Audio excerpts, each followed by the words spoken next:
welcome to another edition of Inside the Pigskin. Missing Stephen Rushall, but I feel bad for my brother from another mother because we have so much college stuff. We'll get Stevie back in the rotation when we do more NFL. But meanwhile, Marvin and Mel will have a little bit of bannering later on, but glad to have Ben and Tommy on. Busy show. Let me just get to the agenda right now. Let's give Vanderbilt a little bit of love. All they did was beat Tennessee to finish 10-2. So let's go over the Vanderbilt Commodores and the Indiana Hoosiers. Indiana, by the way, finishes 12-0 under Kurt Signetti, but got to give them a little bit of love. At one point or another, okay, the Vanderbilt Commodores had their best start since 1941 when they began the year 7-1. If that wasn't good enough, they were ranked as a favorite against an SEC poll for the first time since 98, a win against LSU. My goodness. Then again, everybody seems to be beating LSU. We'll see what happens later on down the road. Vanderbilt was also ranked number 10 for the first week ever. And let me tell you, this is just unbelievable stuff. And Indiana were both in the top 10. Interesting to see what directions they're headed in the postseason. Vanderbilt's headed to a bowl game. Indiana has a date with Ohio State in the Big Ten championship game in October 20th. Get this, Vanderbilt is ranked in the AP polls, and this is just unbelievable. They were ranked in the AP polls, the top 10, for only the fifth time ever. 1937, 41, 47 twice, and 2025. So let's talk about the tale of two schools, Tommy. Vanderbilt's finally getting a little bit of love, and they certainly deserve it. Obviously, they took Missouri and LSU were some signature wins for them. Tommy, take it from there. Yeah, I was watching MSN Now. It's called now MSNBC today, and Willie Guy, still Vanderbilt grad, was talking about how he got there at Vanderbilt in '93, and this year is only the fifth winning season he's enjoyed as a Vanderbilt alum fan. And so Clark Lee, the Vanderbilt coach, is a Vanderbilt alum. He was intent on rebuilding that program. He's taken advantage of the new college landscape with NIL. He's hit, and just like Signetti, he caught lightning in a bottle with a quarterback, that Diego Paiva that they brought from New Mexico State with the former New Mexico State coach. But let's not forget, the Vanderbilt rebuild began under James Franklin. Right. They were an embarrassment for decades. And Franklin rebuilt the program to respectable 500 type teams. And from there, he cashed in with the Penn State job. And now look at Penn State. They don't have a coach. Don't worry, next week we'll be talking about that in more detail. I think what's interesting about the Vanderbilt situation is they end up taking down Missouri to get to their 7-1 start, and then they're ended up being ranked as a favorite against LSU for the first time in '78. These are uncharted waters for Vanderbilt. They really are. Thanks, Marios. We appreciate you being in the chat room. So we're down uncharted waters for this school. They really are. So go ahead, Mel. What are your thoughts about the Vanderbilt Commodores? This team is something we're going to have to take a little bit seriously now. Yeah, like Tom said, the rebuild started up with James Franklin, and it's good. I think it's good for college football when you have schools like Vanderbilt that are doing well. We know that it's a very high academic school. They've never won. It's been one of those games that you look on your schedule and you knew that, hey, man, that's a pad my stats game. I got to make sure I get everything I can get in the first half because I know the second half, the second and third string guys are going to be playing. I probably won't see the second half. So, whatever I'm going to do, I need to do it in the first half. And I think it's really good for college football. Like Tom said, they caught lightning in a bottle with the quarterback. They have to run a certain type of program to be successful in the SEC. Sort of, kind of similar to what Georgia Tech was doing when they're running the triple option, but not so much. I mean, it's kind of a triple option, but they do it from a shotgun formation. And so, teams don't know how to defend it. At some point in time, maybe they'll catch up to it. Maybe they won't. Because they don't see it so much, they may not practice it a whole lot, so it might not be anything they have to worry about.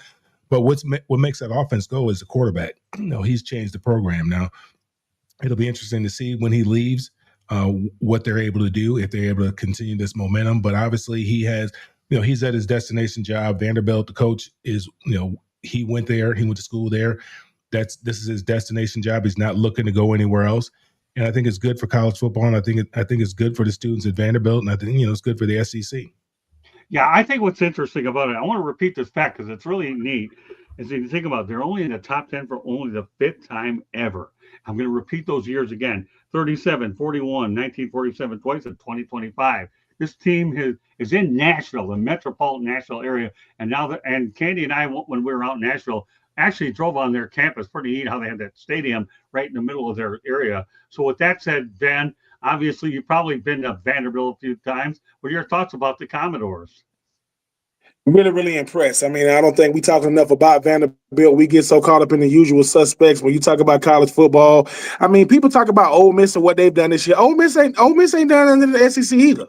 It's just that they're Ole Miss, and they've had Archie Manning, they've had Eli Manning, they got the hotty toddies, they got the 18 miles an hour.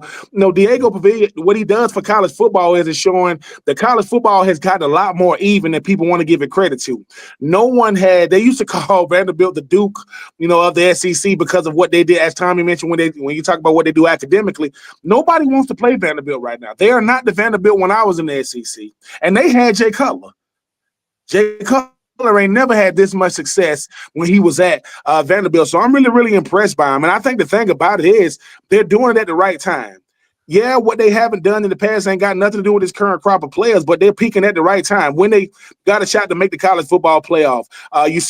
And they are the best team in the state of Tennessee. As much as the Tennessee Vols are the biggest brand in the state of Tennessee, Vanderbilt is the best college football team in the state of Tennessee, and they proved that. So I'm really, really happy for them. As a person that obviously got to grow up as a young man playing for the Titans in Nashville, Vanderbilt, as Tommy and Mel mentioned, they used to be the pad. You used to pad your stats with those guys. That's not the thing. It started under James Franklin, but the world really understood 2 years ago when they beat Alabama. That goalpost still has not made it back to Nashville. I don't know where it is, but it has not made it back to Nashville yet. I'm very impressed with Vanderbilt because I think this is what happens. We want to look at it. If these current crop of players ain't got nothing to do with the tradition or lack thereof of the yesteryears, we should look at them for who they are right here, right now. There are a lot of teams in the SEC, including my Florida Gators, who ain't even going to a bowl game, and Vanderbilt is 10-2. You know who else? I mean, it's a bunch of 10-2 teams. I mean, you know who else is 10-2? Alabama.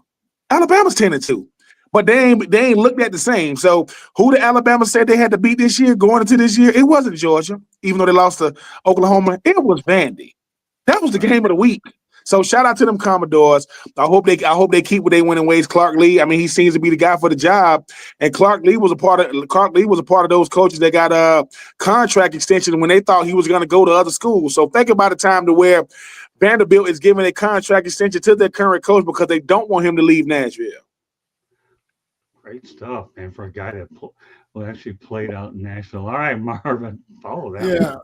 Yeah, Vanderbilt's one of those schools, one of those proud schools, academics real high, but they never took football real serious, kind of like UCLA, and the best thing that happened to Vanderbilt is just the transfer portal in NIL, and it's that simple. You know what I mean? You had Power 4 teams who had backup players who are just bouncing around trying to get playing time. You know what I'm saying? And I don't know Vandy's complete roster, but best believe they have benefited from players coming into that program on a yearly basis through the portal. Additionally, NIL. What are we talking about? Don't think that Vanderbilt isn't giving that bag up. They paying that bread. They getting players. So, you're seeing, what happens when you have a little more parity. You know what I'm saying? You seeing what happens when, as Thomas said, you hit lightning in the bottle with a quarterback.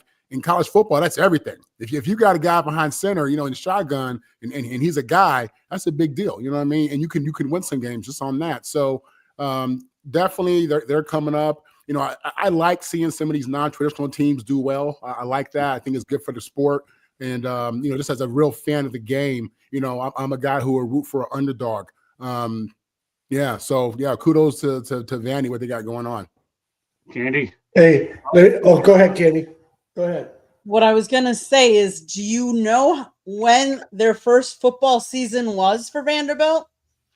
1890. They're 135 years old. Are you kidding me? Like that's just I can't believe it. They actually won 14 conference championships.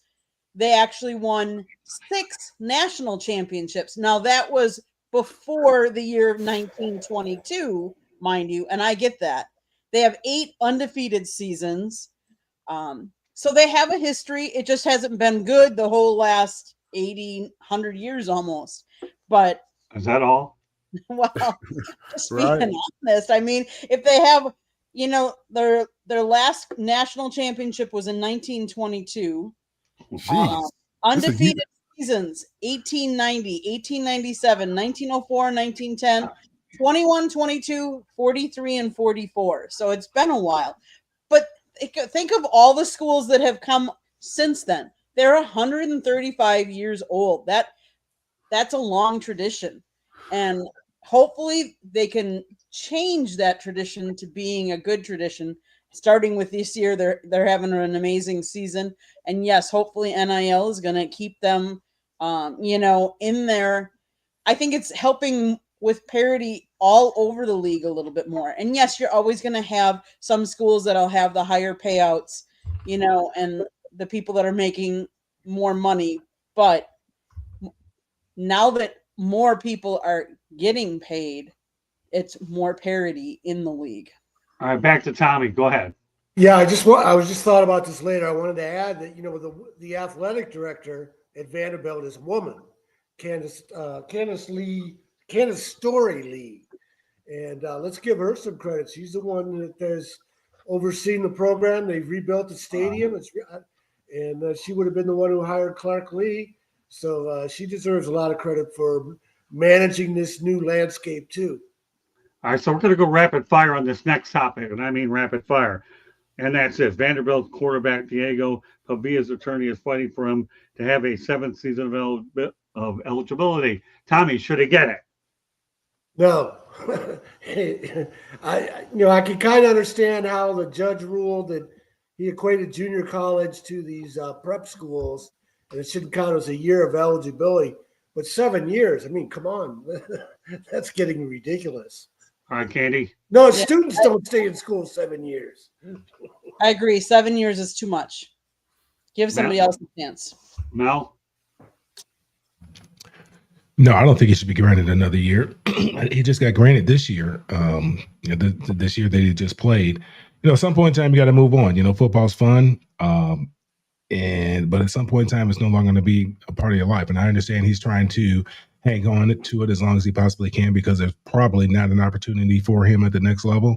But no, he shouldn't have that opportunity. No. Ben? No, I mean, because I think it's not so much if they granted it him, it's what it says the players coming behind him. You start making exceptions for the wrong guys, and then the right guys will get told no. So I know what he's trying to do, and I know he's trying to savor its flavor as long as he can. But hey, man, you got to move on. You've definitely left a legacy, no matter what happens at this point. But I think most guys don't want to be in college 3 years, let alone 7. I mean, what are you trying to be? You trying to be Dr. Pavilla? No, man, go move on with your life, man. There's a lot of other ways to make money. He'll be fine. All right, Marvin? Yeah, I mean, listen, when I was at USC, we had guys on the team who were in their mid to late 20s. I don't know if they had 7 years of eligibility, but that is what it is. I don't know all the circumstances, but just if it's just him, trying to get another year, 7 years is quite a bit. All I'll say is no chance. Onward we go. So get this. We've talked a lot about coaching all year in college, and now I'm going to go back to Mike Gundy. Why? That's how behind we are at this stuff. But I think it's important to understand when we update these situations, this is where the timeline goes. But the early candidates to replace Mike Gundy at Oklahoma State included G.J. Kinney, Texas State. G.J. Kinney of Texas State, head coach, who's their head coach, Colin Klein of Texas A&M, their offensive coordinator, Falcons offensive coordinator Zach Robinson, Purdue head coach Barry Odom, North Texas head coach Eric Morris, who, by the way, did get the job, Oregon offensive coordinator Will Stein, who now is the head coach of Kentucky. We'll get to that at a later date. And Miami offensive coordinator Shannon Dawson. Now, on October 31st, okay, you've got Morris saying, you know what? I got a 6-year deal. I'm starting out at 6-1. How did that turn out? He's gone. Tommy, break this thing down. Okay. 1 minute you're 6-1, you're staying, and don't worry, I got another one that'll be following up on that, and then he's gone. But he will be allowed to go ahead and coach through the postseason. But we're talking about the Oklahoma State job that went over to obviously Eric Morris. Yeah, well, it's a natural progression. He wants to go to a Power 4 school. Oklahoma State's in the Big 12. Thing about Oklahoma State is they had a great run there when T. Boone Pickens put a lot of money into the program. He was kind of the first ones to be doing it. Right. So it launched this wave of boosters funding programs. But he's been gone now for a few years, and Oklahoma State's program has gone downhill for a few years. So I don't know if that's as attractive job as it used to be, especially if they're not attached to Oklahoma anymore. Yeah, and the reality is that was an interesting group of candidates that I just mentioned. A lot of recognizable names, some of them which have already landed had jobs. When I talk about Will Stein, for example, but Candy, your thoughts about that list that we just compiled? Crazy to think about it. I mean, Oklahoma State. Wow. I don't know that that's a job that I would want. But there's a lot of them out there. We've seen a lot of coaching carousel changes, so you just never know who's gonna be on the, and in this day in NIL, you have to perform because there's more parity, like we said, so you have to perform, otherwise you're out. And we're seeing so many of these coaches change. It'll be interesting to see who has the most success in the jobs that they get. I just hope one thing a year from now, I don't have to go over all this stuff and I can get back to the NFL stuff. But this college stuff is taking on a meaning like I never thought. I have fun doing this show the last several years. This is one of the most taxing, but I have no problem with it.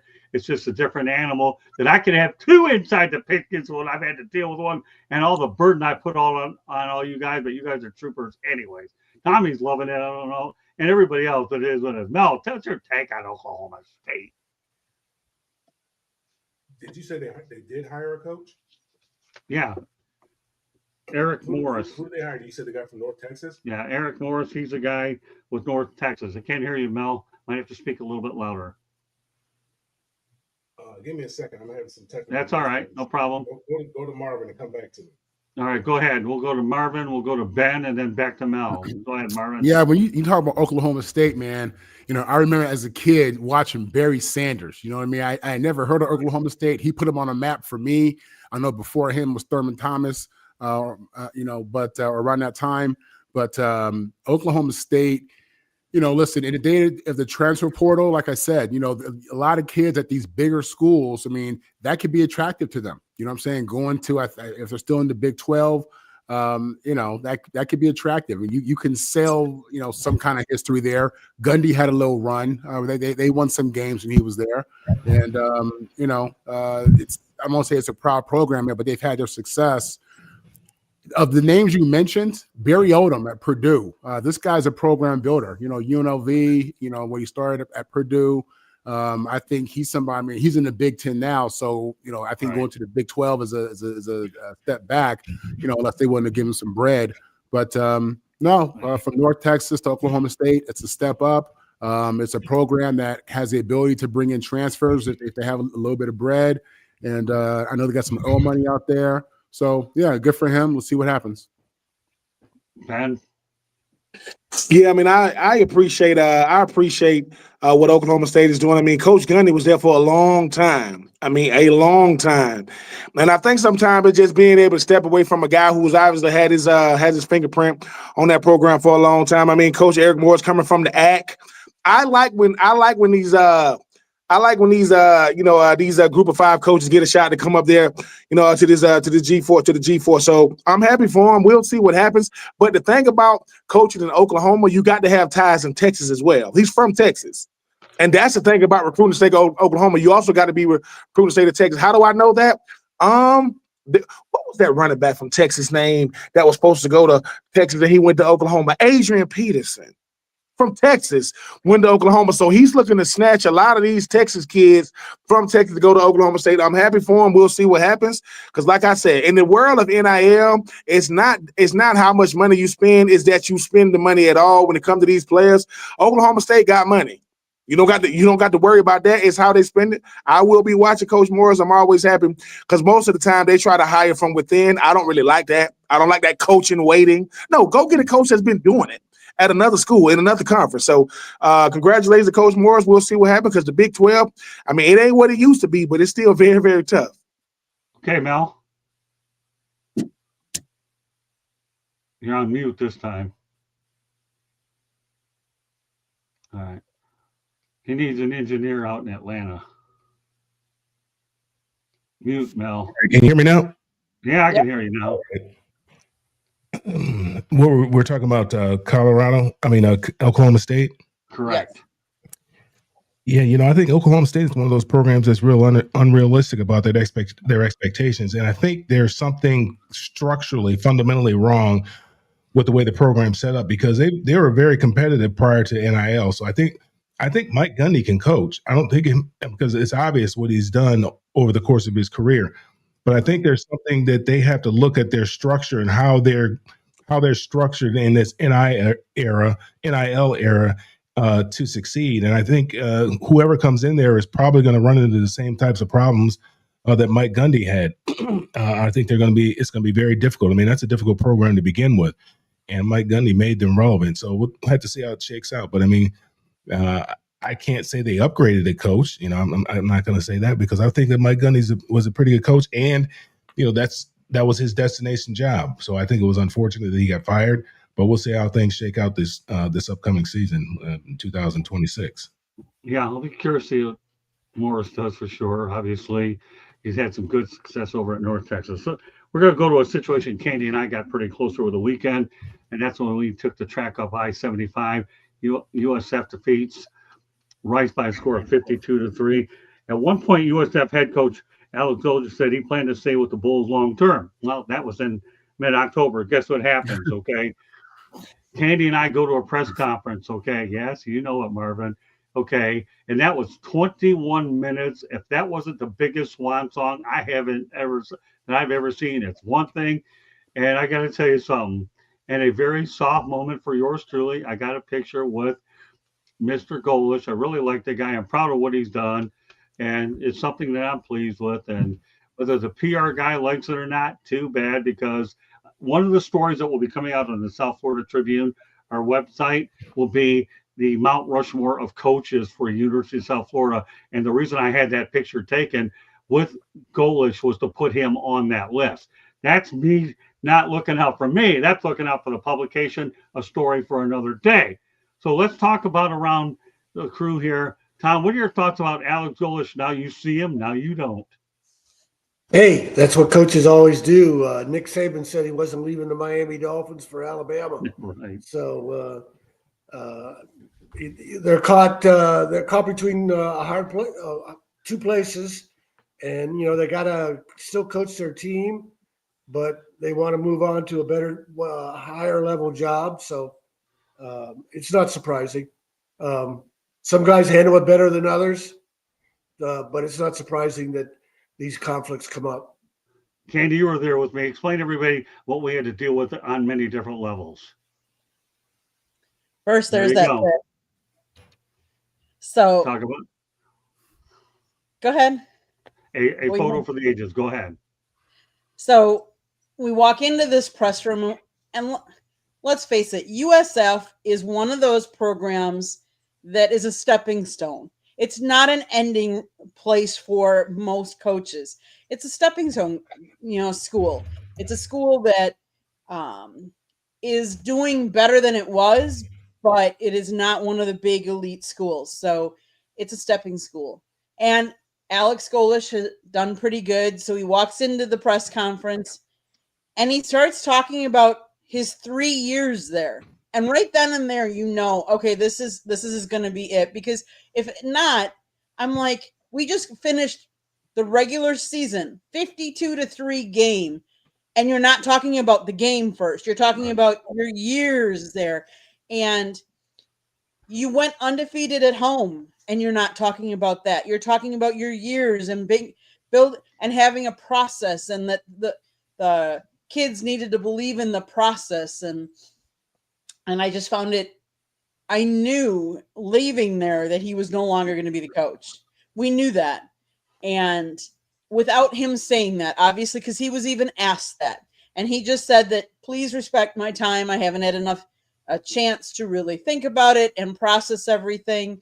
You know, I was preparing for this game, and I respect that because that's what he was supposed to do. He had to prepare his team to play that game, the senior night, their final game at the stadium. But yes, we knew going after that press conference, I knew he was no longer going to be the coach at USF.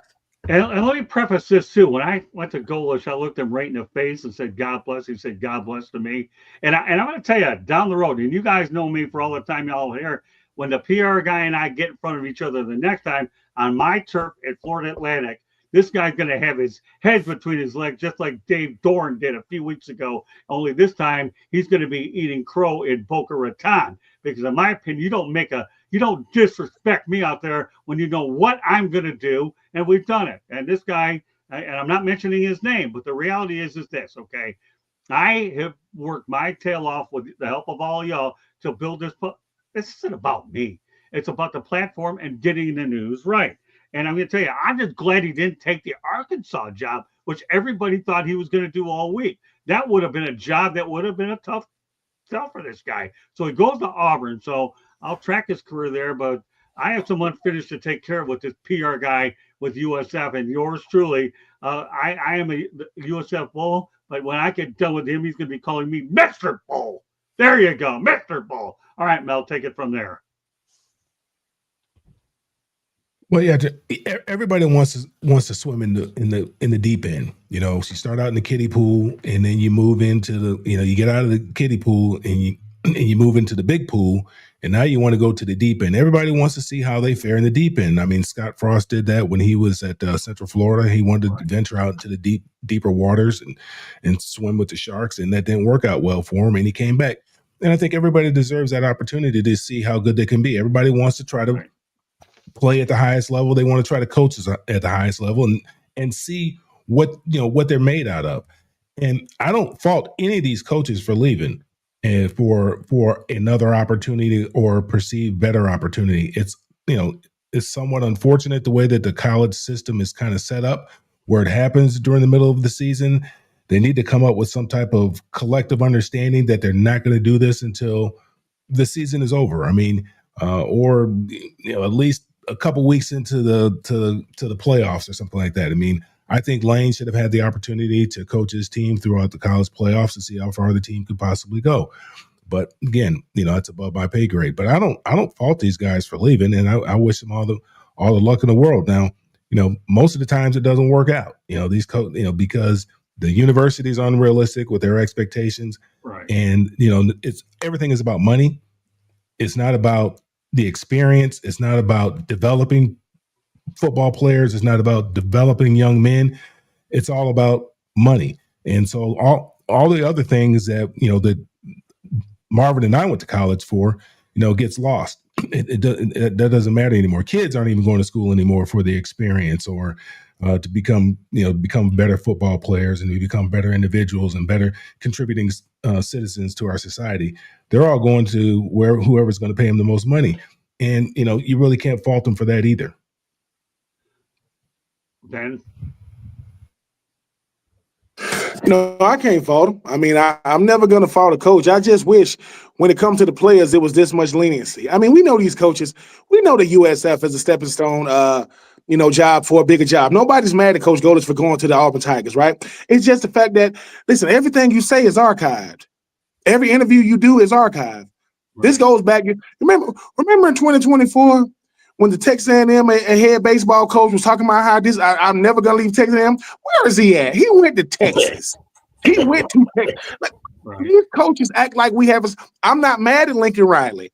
Marvin, from going to Oklahoma to SC. Just say that. All you got to do is say, look, I want to go to SC. period. Because when Lincoln Riley got hired, Bob Stoops knew that he was going to retire. They went through that entire recruiting cycle. They got all those kids they wanted. And when they got them all in, surprise, surprise, Bob Stoops, I'm retiring, I'm becoming an analyst, and Lincoln Riley's going to be the head coach. If a player pulls something like that, people would lose their mind. All I am saying is everything a player does, he learned from a coach. What did they learn? I got leverage. And while you have leverage, you better use it. And I'm not mad at the coach for using his leverage. I'm not mad at them for that.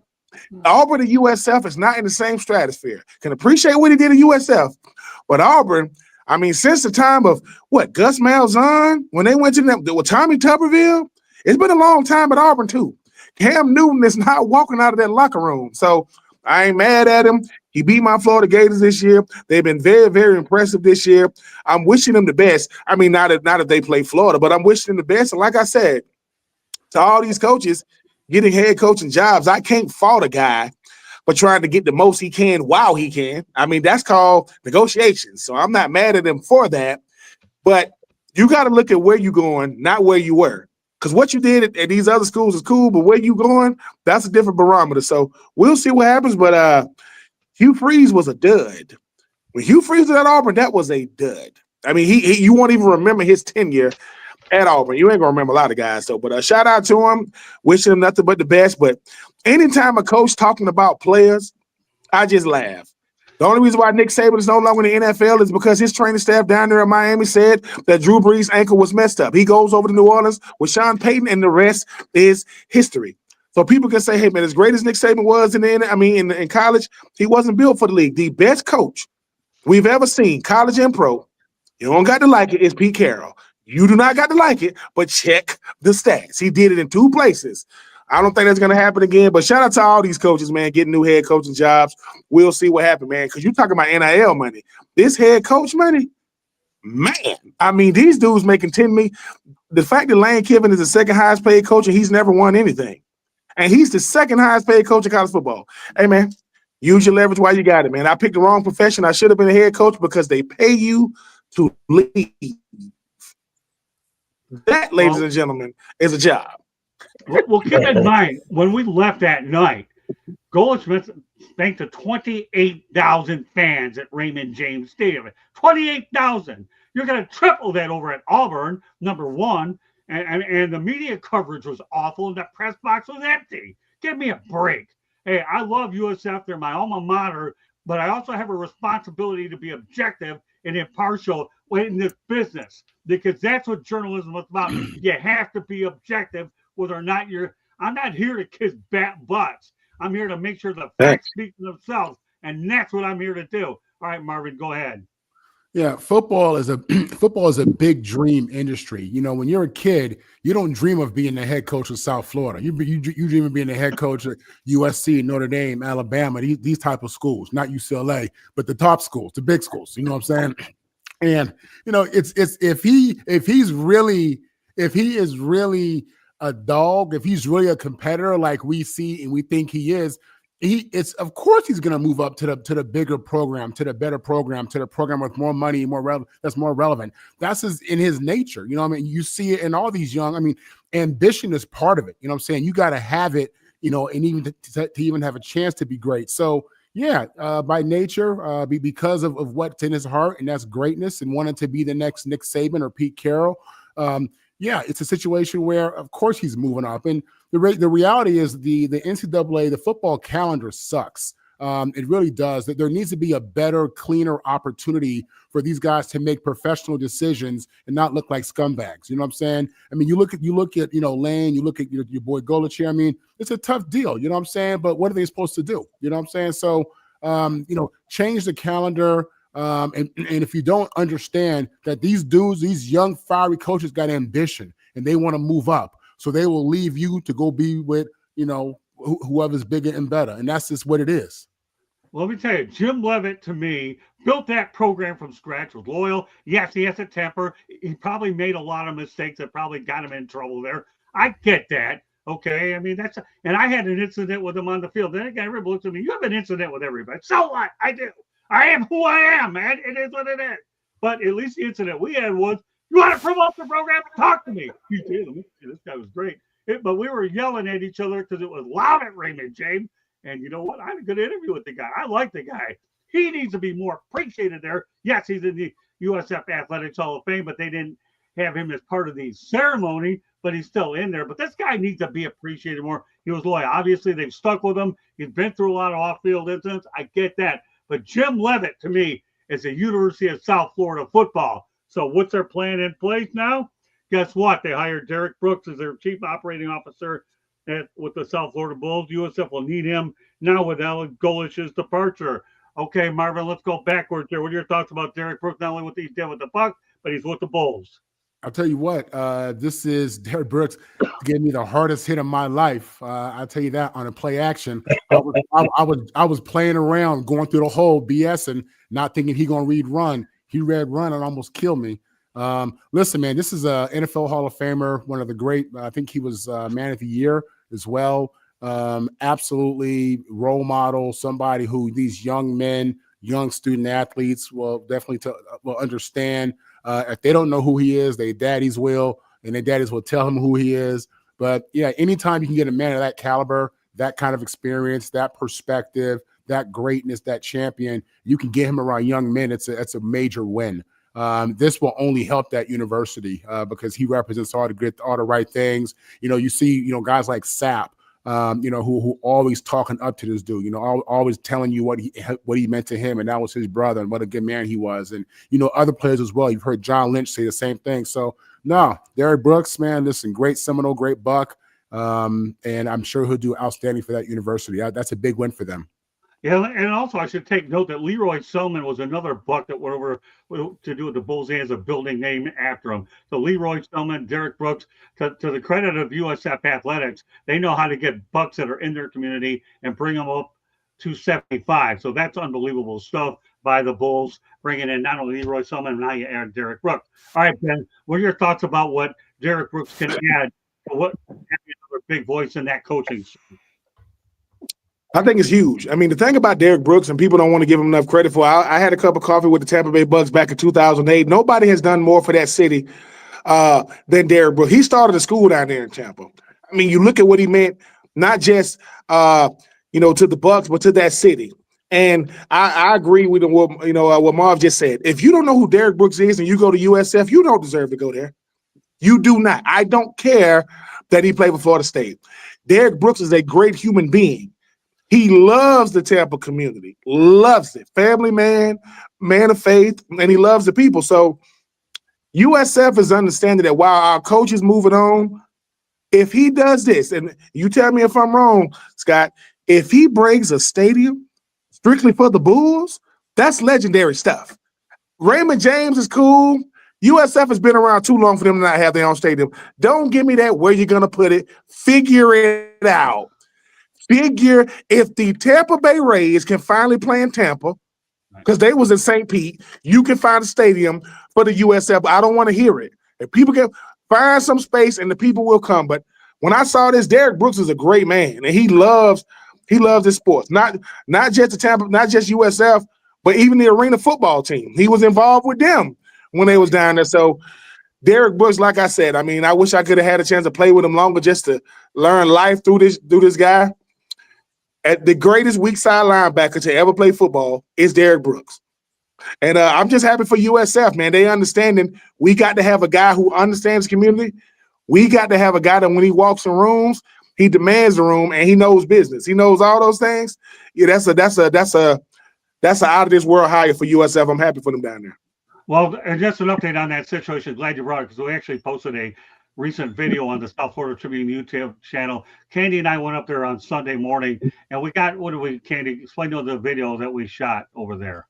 We shot a video of the construction site where they are constructing the new stadium on campus for them. It opens, I believe, in 2027. It's a 35,000 seat stadium that will be on campus right next to their performance their indoor facility and their other sports complexes down there. Yeah, 35,000 probably ample time for what they need. God only knows if I'll be alive to see it or whether I even talk to this other guy if I even want to in 2 years, because who knows, but that's beside the point. 35,000. Go ahead, Marvin. Ben, you put you put him over Junior Seau at weak side linebacker, Derek Brooks? I wouldn't consider Junior say our weak side linebacker. I know you're gonna. I wouldn't consider Junior. Junior played weak. He wasn't a true. He's really a middle. You know I'm not putting nobody over Junior. You come on, Marv. You know I'm not putting no. Junior Seau was a renaissance linebacker. He could play middle, weak. I'm just a true weak. What is what I'm saying with Derek Brooks? Well, Junior Seau is the linebacker of all linebackers. I wouldn't come on, man. No. Man, he rest in paradise, Junior. I wouldn't even disrespect that man. I wouldn't disrespect that man in life. You know I'm not gonna disrespect him in death. So no, nobody's over Junior. I wouldn't take it there, man. Yeah, I got you. Indeed. All right. Okay, Mel, some talks about Derek Brooks. We got a few things I want to get to before Ben has to get going, but we're on a really good pace tonight. Go ahead, Mel. It kind of runs contrary to everything we're talking about in college football, because no kids are really going to school because of the type of characters and the character of a person at the university. People are going to where they're getting the most money. So it kind of runs contrary to everything that we're talking about. But as far as a human being and a person, I've never met him, but I've only heard things about him. He is all of that, everything that you would want probably, for you, if you have a daughter, probably the type of man you'd want your daughter to marry, to bring home. So, that's the kind of guy he is. He's very passionate about football, very knowledgeable guy, very intelligent guy. Like Ben said, a man of extreme faith. And it's the kind of guy you want to have, you want to send your kids to. You want to send your kids to this type of guy. And like I said, it just kind of runs contrary to everything we're talking about in football, in college football, because it doesn't seem like the universities care about that anymore. All they care about is the almighty dollar and trying to get into college playoffs. Candy? So he's been a pillar of the team Tampa Bay for the last 30 years and a leader of the state of Florida his entire life. In his new role, Brooks has numerous responsibilities, including service as a lead community ambassador, football and men's basketball administration in tandem with the CEO Higgins, revenue generation, sports tourism strategy, enhancing student athlete experiences, and Team Tampa Bay local pro franchise relations. The one thing I will say is that also probably enhanced his wanting to work at USF. If you guys don't know, he has a wife. He has 4 children. One of his daughters actually is currently a junior infielder on the USF softball team. So she goes to school there and plays on the team. They did really well. The softball team did really well this last year. So, but he's all gas, no brakes, no regrets, no excuses. And he said, "Go Bulls." That's what he said. So, okay, Tommy. Yeah, he's rooted in the community. He had so much credibility. It's a great story. College Football Hall of Fame as well as Pro Football Hall of Fame. But I looked at his bio, and the thing that impresses me, in addition to all that, is that he started a school. I think Mel mentioned that, or Ben mentioned that. Yeah. And, that's something that an athlete can have so much influence on, and it's not easy to do. Andre Agassi did it in Las Vegas. David Robinson did it in San Antonio. LeBron James did it in his hometown of Akron, and that's really admirable. I really respect him for that. But we can't mention Junior Seau. I got to mention this. This is my signed picture from Junior Seau. Nice. T-Tob, thanks for being a friend when I was down. And that's because I was in San Diego a long time. Junior is promotion side. I wrote about him when he was in high school, and then when he went to USC, and he was a prop 40. What is it? 45, 48. Prop 48. 48. Prop 48. Yeah. And but here's my best Junior Seau story. I was a Cub reporter my first year at the Oceanside Blade Tribune, which doesn't exist anymore because newspapers have been dying, suburban papers. And they sent me out to do a story on this senior star football player at Oceanside High named Savai Seau. And so I did my interview with him. And Savai tells me, Tom, about 5 years, keep an eye out for my little brother. He's going to be a great one. And he was talking about Junior Seau when he was still in middle school. So that's how great Junior was. Great stuff. All right. Well, you know what? Let's go on to Kirby Smart. I like this guy. The more I think about him, he says, I don't believe in ultimatums. I don't think it solves anything. I'm kicking players off the team for driving arrest. So guess what? He has the team back in the SEC title game versus Alabama, and he's for 5 straight years, and he's been in 8 of the last 9. So Kirby Smart, Tommy, what are your thoughts about this guy? I have no problem with him. He certainly has Georgia as a powerhouse over there. He's kicking players off the team for driving problems. Yeah, He's not. Is there anybody, No, is there he's anybody not. left on? He's not. Is there anybody left No, on he's the not roster? doing it. He's Half not the doing team it. does. Huh? Half the team has driving problems. Exactly.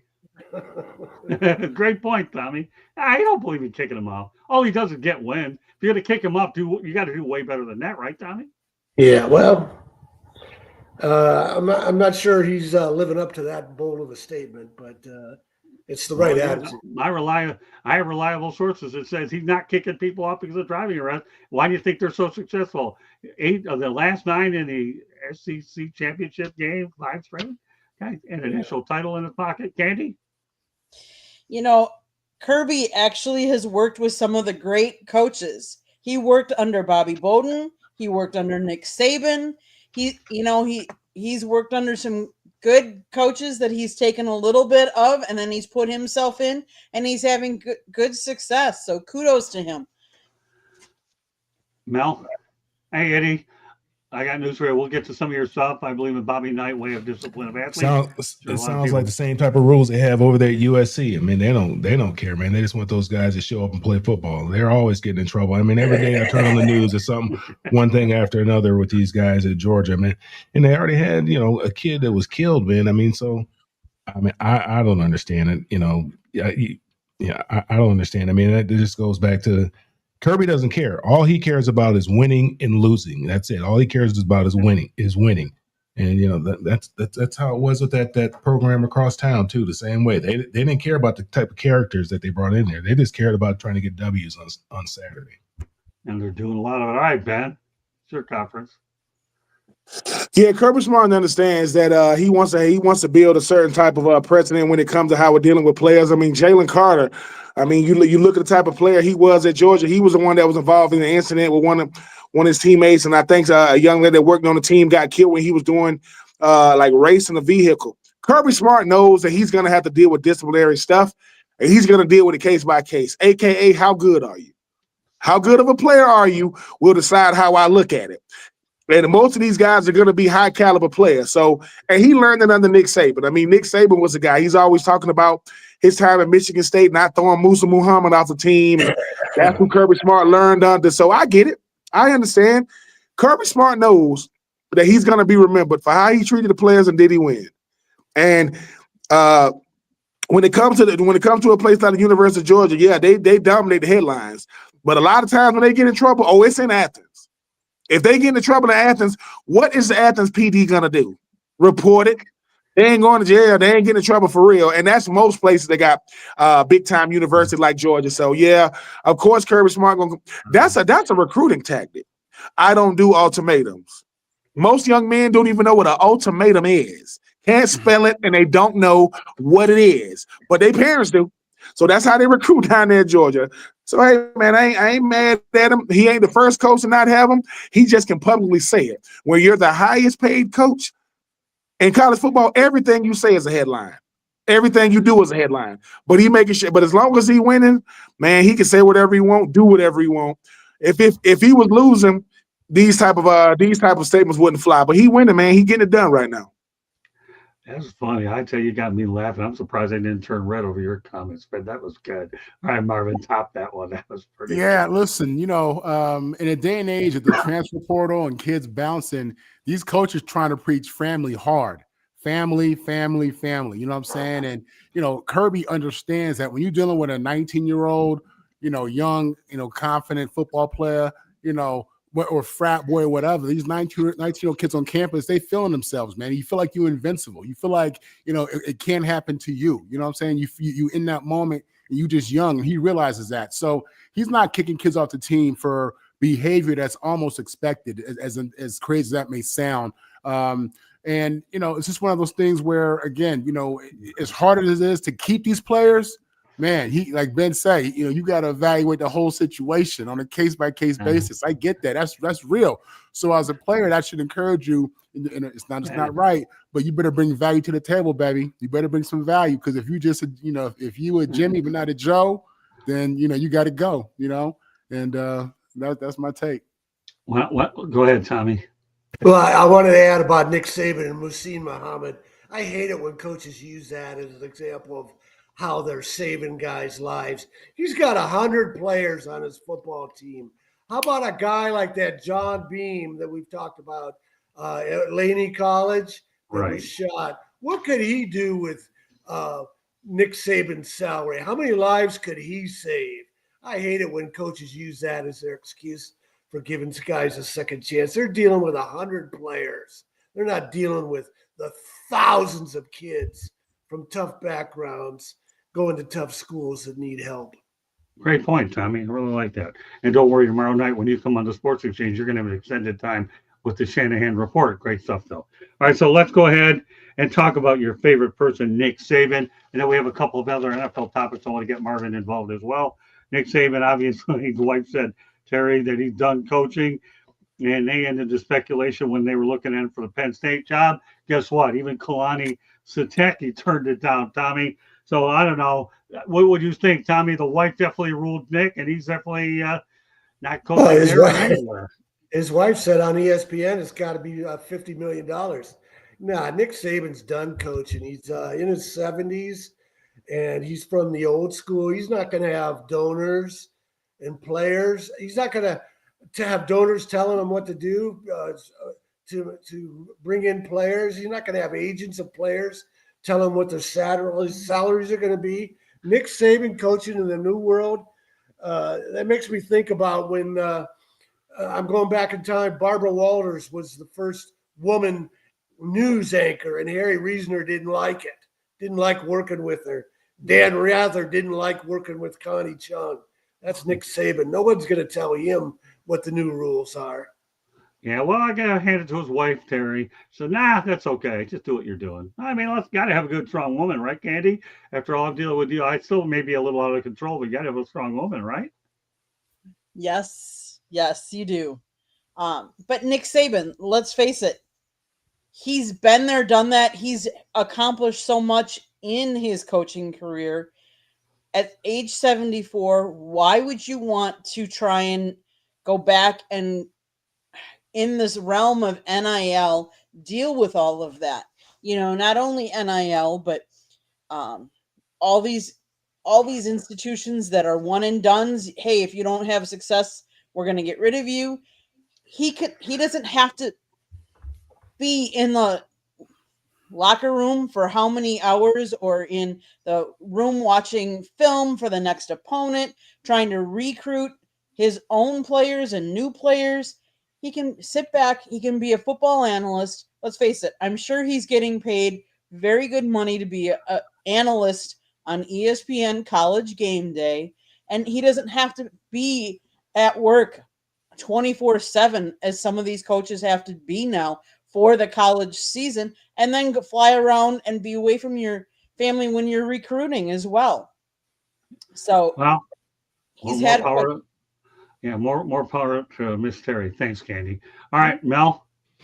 Yeah, I think he blames a lot of it on Miss Terry. He uses that, but he doesn't want to go back to coaching. Like Candy said, he's 74 years old. And then, he coached at such a high level. The expectations, when you bring a Nick Saban in, the expectations are, they're going to be championship or bust. And that, that's a lot of pressure. That's a lot of pressure that he had to deal with. I think he's enjoying himself on College Game Day with McAfee and the guys. There's no stress. He has other business interests as well. He's got some car dealerships. He doesn't need the money. He wouldn't be going back for the money. The The landscape has changed since he decided to leave the game. He had left the game because the landscape changed, because it wasn't the same as it was before. Right. You know, kids weren't going to school because of the value that the college would bring to their lives. So, you know, he's done with it. And, you know, he does a great job on TV. He doesn't, you know, he doesn't need to do anything else. He doesn't need to prove anything else. He's proved that he's the greatest college football coach of all time. You know, why would he want to mess that up? You know, unlike, you know, Bill Belichick. Great point, Mel. All right, Ben. Nick Saban's not going to come back to college football because his competitive advantage is gone. NIL makes things even. When it wasn't on NIL, nobody could out recruit him because nobody could beat him. So when it came to getting the best players in the country, he got it.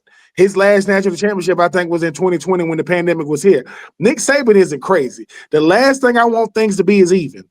I don't want to deal with that. And all power to him. I mean, 7 national championships, 6 at Alabama and 1 at LSU.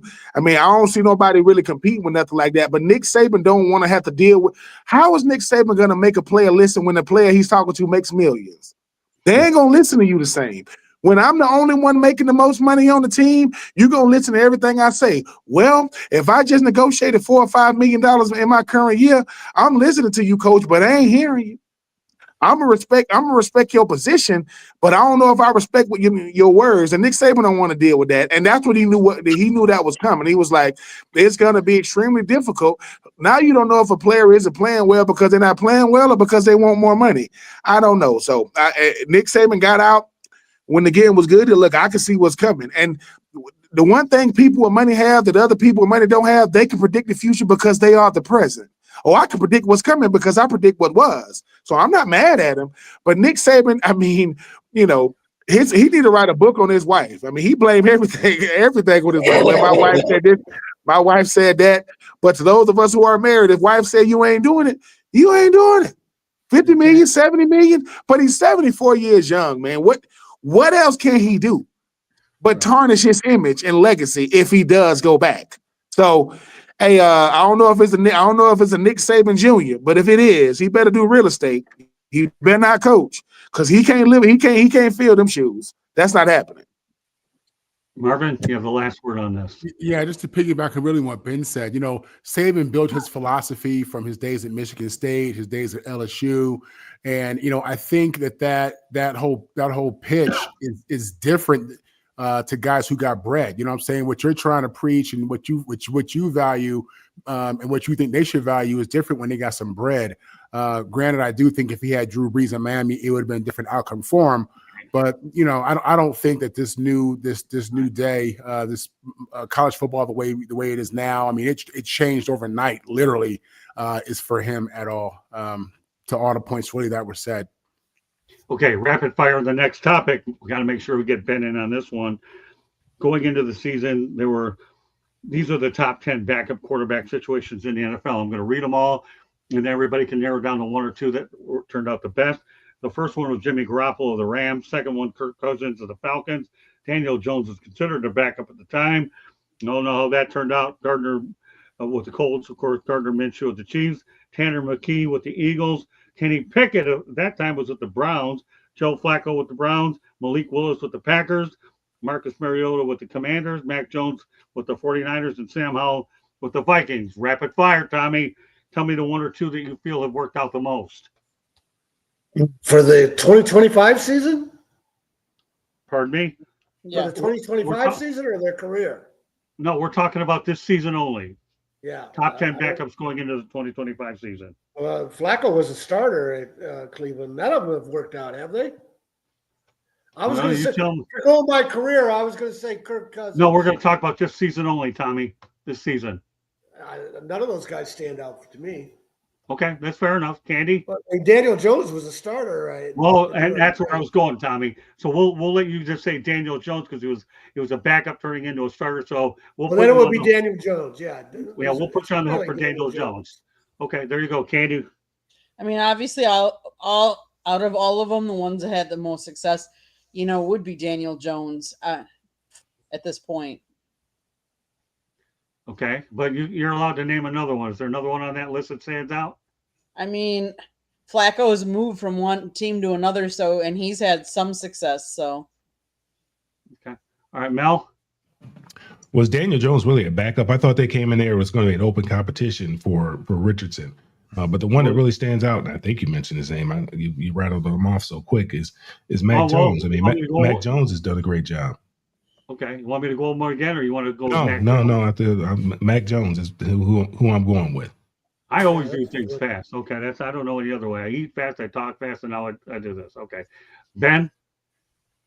Yeah, I was gonna say Mac Jones too. I mean, he played a really, really nice role when Brock Purdy got hurt, and even though they ain't winning games, just to keep that team afloat, Marcus Mariota has done a really, really good job filling in for Jaden Daniels. Hasn't got the wins, but he's not the reason why they losing either. So I would go Mac Jones 1, Marcus Mariota 2.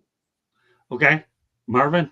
Yeah, Mac Jones' value, I think, has increased. If San Fran wants to trade him, get a pick or something like that, his value has gone up from what he did this season, I think. Okay, I'll tell you what, I'm going to surprise everybody with my selection. Don't sleep on Malik Willis. This guy here, obviously, to me with the Packers, if Jordan Love goes down, Malik Willis is a guy that I think can step in right away because he's the second year in that system. I like Malik Willis. Have you seen him play? Yeah, I've seen him play over in Green Bay. That's all I need. Okay. I'm talking about where he's at now. We're talking 2025 season, a brain season. I didn't say you're going to start this guy. I'm just saying he's a good Band-Aid in a pinch. That's all. I'm not asking this guy to win a Super Bowl. Remember, you're talking about a guy who obviously has watched, who's old enough to understand Bob Greasy had Earl Morrall. And you got to have that great old backup. So, yeah, Malik Willis, but I think there's no question Mac Jones has done a good job. And Marcus Mariota's been a career backup. So you have a lot of interesting people on the list. And Daniel Jones started as a backup and became a starter. That's why I threw this question out there. It's a thinking man's question, people. Thinking man. That's why I have this group of quarterbacks. You think you don't need to pass a Wonderlic test to go ahead and figure out this. This is one of those where you have to think. So, all right, but everybody did a good job, come up with some original answers. That's why I threw it out there on the table. All right, let's talk about the NFL players that retired earlier. Frank Ragnow, guess what? Retired, could pass his physical, back on the retired list. My goodness. Okay, Aaron Donald of the Rams, Andrew Luck of the Colts, Luke Kuechly of the Panthers, Calvin Johnson of the Lions, Todd Gurley of the Rams, Patrick Willis of the 49ers, Jim Brown of the Browns, Lynn Swann with the Steelers, Gale Sayers with the Bears, Barry Sanders of the Lions. What was the most shocking of this group, Tommy, in your mind about who retired way too early? I think it has to be Andrew Luck as a quarterback. Because, was he 29 years old, and quarterbacks can play into their 40s. So, but he said he was having too much physical pain, so certainly understandable. But nobody knew that was coming because nobody knew how much he was suffering. Candy? I'm going to agree with Eddie in the chat room, Calvin. Calvin Johnson surprised me. What about you, Mel? Well, I would say that Jim Brown surprised me, but I don't remember that. But I wasn't around for that. But I mean, looking back, that is kind of shocking. But I mean, I think there was a contract dispute. He just said, how Jim Brown is. He's one of the militant type guys, and he just threw up the middle finger and said, "Deuces." But Barry Sanders was probably the most shocking to me that I can remember. Barry Sanders retiring when he did. Just as a fan of football and appreciating him and what he did at that position and where he was in as far as history was concerned in breaking the NFL all-time rushing record, that was very shocking. Ben? I'm gonna say too. I'm gonna say Luke Kuechly / Patrick Willis. You talk about two dudes that dominated the linebacker position. They just walked away. I mean, both of those guys, defensive player of the year, all these first team all pros. I mean, Patrick Willis, when he retired, he had a tie on his neck. He ain't even have it on his shirt. He was ready to get the hell up out of there. And Luke Kuechly is about as good as a linebacker. I mean, I know the obvious choice is Andrew Luck or maybe Megatron. But when Patrick Willis and Luke Kuechly walked away, it was all of a sudden. And if you are Calvin Johnson, you play for the Lions. I mean, you trying to go. They ain't these Lions. They were those Lions. So I'm not mad at Megatron, but I would go Luke Kuechly / Patrick Willis. What about you, Marvin? Yeah, I wasn't around, but when you understand that Jim Brown was coming off leading the NFL in rushing, was the best player in the league, and walked away over a contract dispute, knowing that he can make some money in Hollywood, that was a boss move by a big player. Talking about the civil rights movement, black men didn't have opportunities like that, and for him to take such a bold move because he knew his value, I think for me it would be that. And he's one of those guys where you have to understand. When I ask people, like my dad would tell me, Jim Brown's the greatest player ever. You know what I'm saying? So knowing what he was and how good he was when he walked away and what he could have done in this league still, I would say him. Yeah, I'm not going to say Barry Sanders because covered the Lions. He would have continued playing if Wayne Fontes was the coach. Bobby Ross, he didn't like Bobby Ross. That's why he left earlier. I'm tired of the losing, but if Wayne Fontes was the coach, then he would have kept playing. The guy that I would say is Gale Sayers. There's a guy who had a great career with the Chicago Bears, but it was a little abbreviated. So I'll go with Gale Sayers. All right, well, you know what? No show would be fun unless I could pick on Paul Feinbaum, okay? This guy considered leaving ESPN for the U.S. Senate. And to be a Republican, get this, until he was going to wait until the season wrapped up. Well, guess what? The guy's going to head and stay after all. He didn't want to face Tommy Tuberville.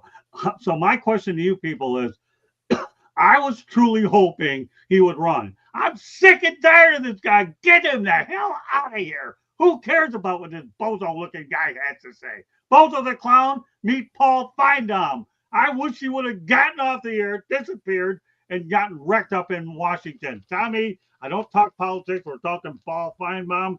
Do you like the guy or do you not like the guy? I like Paul Feinbaum because he's one of the few media guys that has told me that I've got the Bear Bryant story as a fairy tale correct. Now, he hasn't put me on a show to say that, but he has told me that in an email. So he knows that Bear Bryant stuff is baloney. Most of the media is afraid to talk about it. So I've always liked Paul Feinbaum, but yeah, very disappointed to see if he was going to run for office, he's going to do it as a Republican. Who are the Alabama Republicans are living in the 18th century, the 19th century? Was it A.J. McCarron, the old Alabama quarterback? He's going to run for lieutenant governor. Said he wants to bring back old Alabama traditional values, that this country's going down the drain. Excuse me, I think Alabama is not an example of going back to the old days. And then, is Paul Feinbaum, is he going to turn out to be as dumb as Tommy Tuberville? The idiot wouldn't promote any of the guys who serve our country.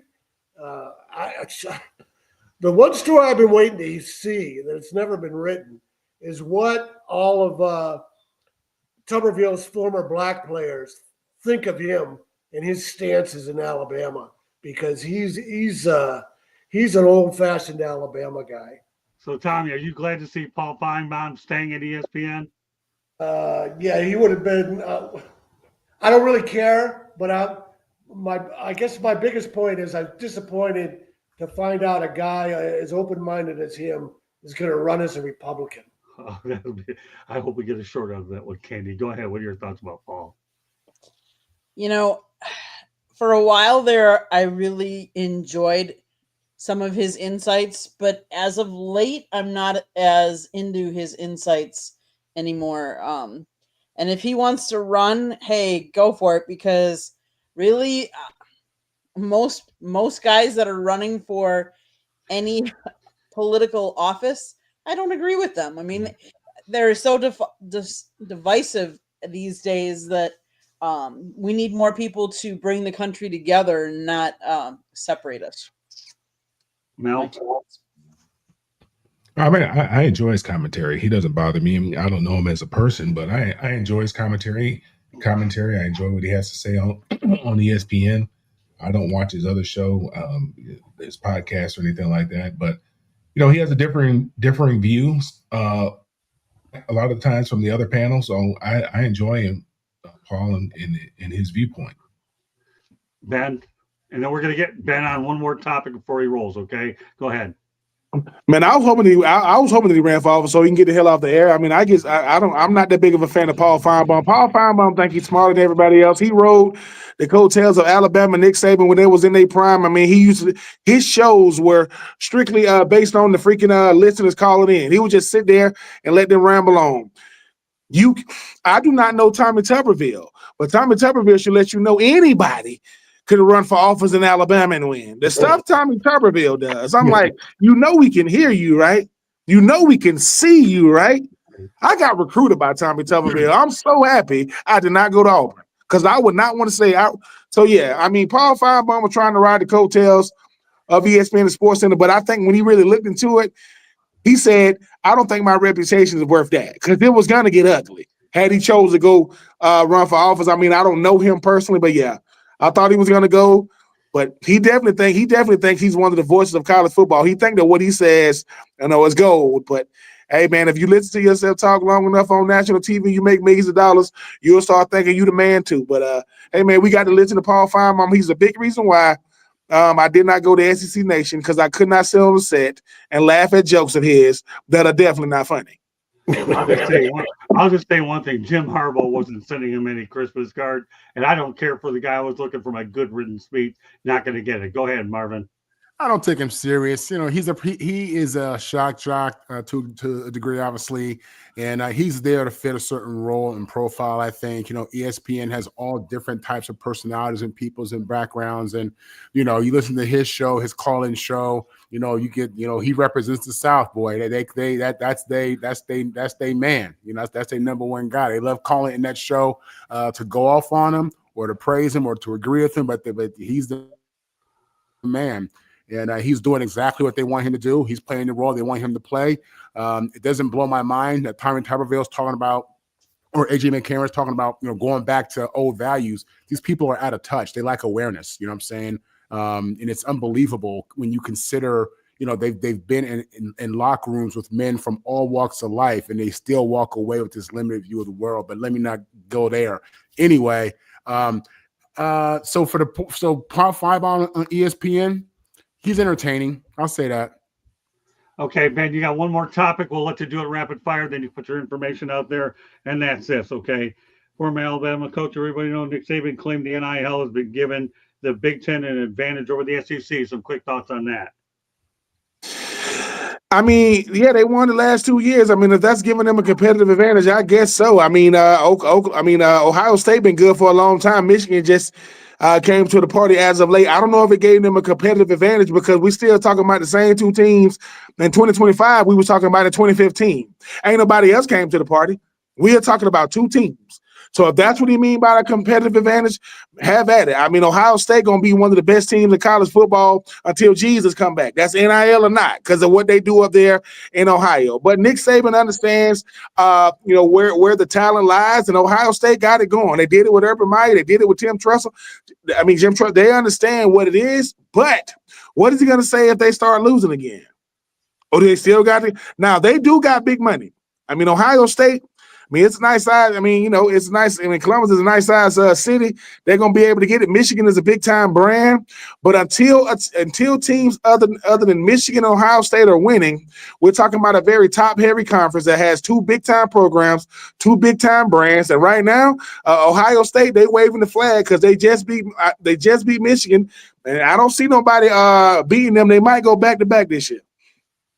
All right, well, Ben, put your information out there. I know you got to get going. 9:45 is your heart out, but put it out there. Glad you're able to slip this topic in, and then we'll go to everybody else with it. Then we'll go to a station break. Go ahead, Ben. Put it out there. On IG, on Ben Troop 84 on X. I don't know what. I mean, I had to change my account. Somebody hacked my account. I'm Ben Troop. The craziness like 267. It's something like crazy numbers behind it, but that is me talking a little trash on there. Just make sure you keep listening. Listen out for me, man. Fan in the end. 84 reasons. No wetters in the fall. Just doing what I know how to do with people like yourselves. Candy, you already know it is. Scott, Mel, Marvin. Listen, man, y'all take it easy on each other. I know I got to go, but y'all take it easy on each other at the end of this thing, man. Hey, Ben, we'll see you next Tuesday night. Great job, my friend, okay? Appreciate it. All right, man. Next Tuesday. All right, thank you, Ben. All right, what we're going to do with the rest of the group here is you can comment on this topic. We talked about, obviously, Nick Saban claiming the NIL has been given the Big Ten an advantage over the SEC. Marvin, your thoughts on this? Well, I'll tell you like this. USC is in the Big Ten. We have the number one recruiting class in the nation.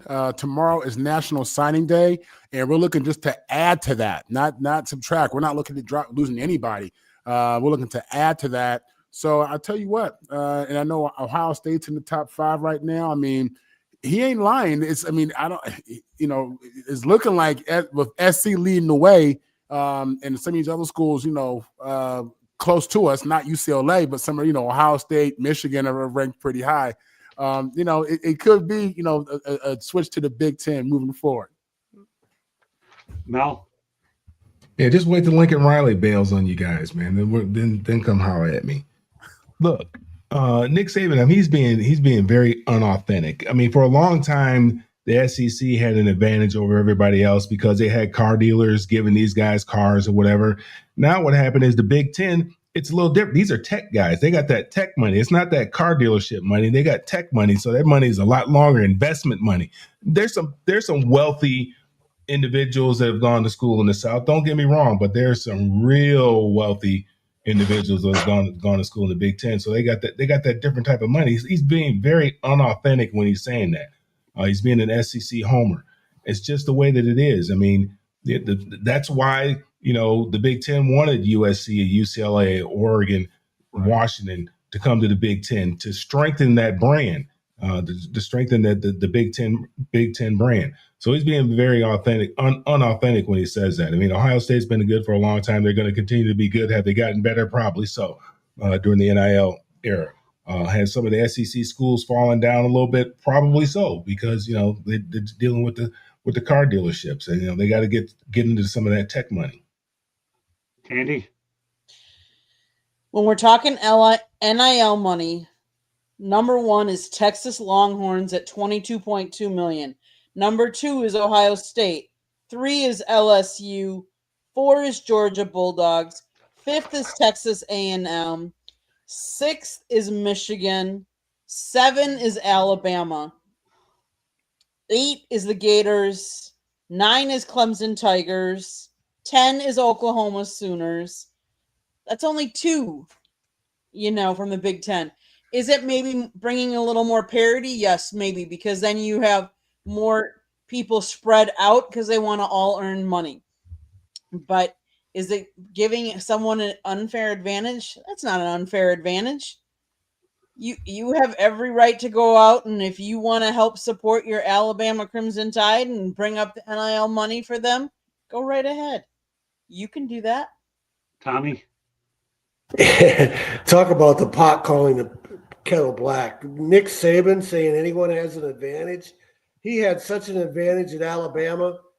For whatever reason, his program cashed in on social media more than any others because these kids were all following each other to go to Alabama through social media.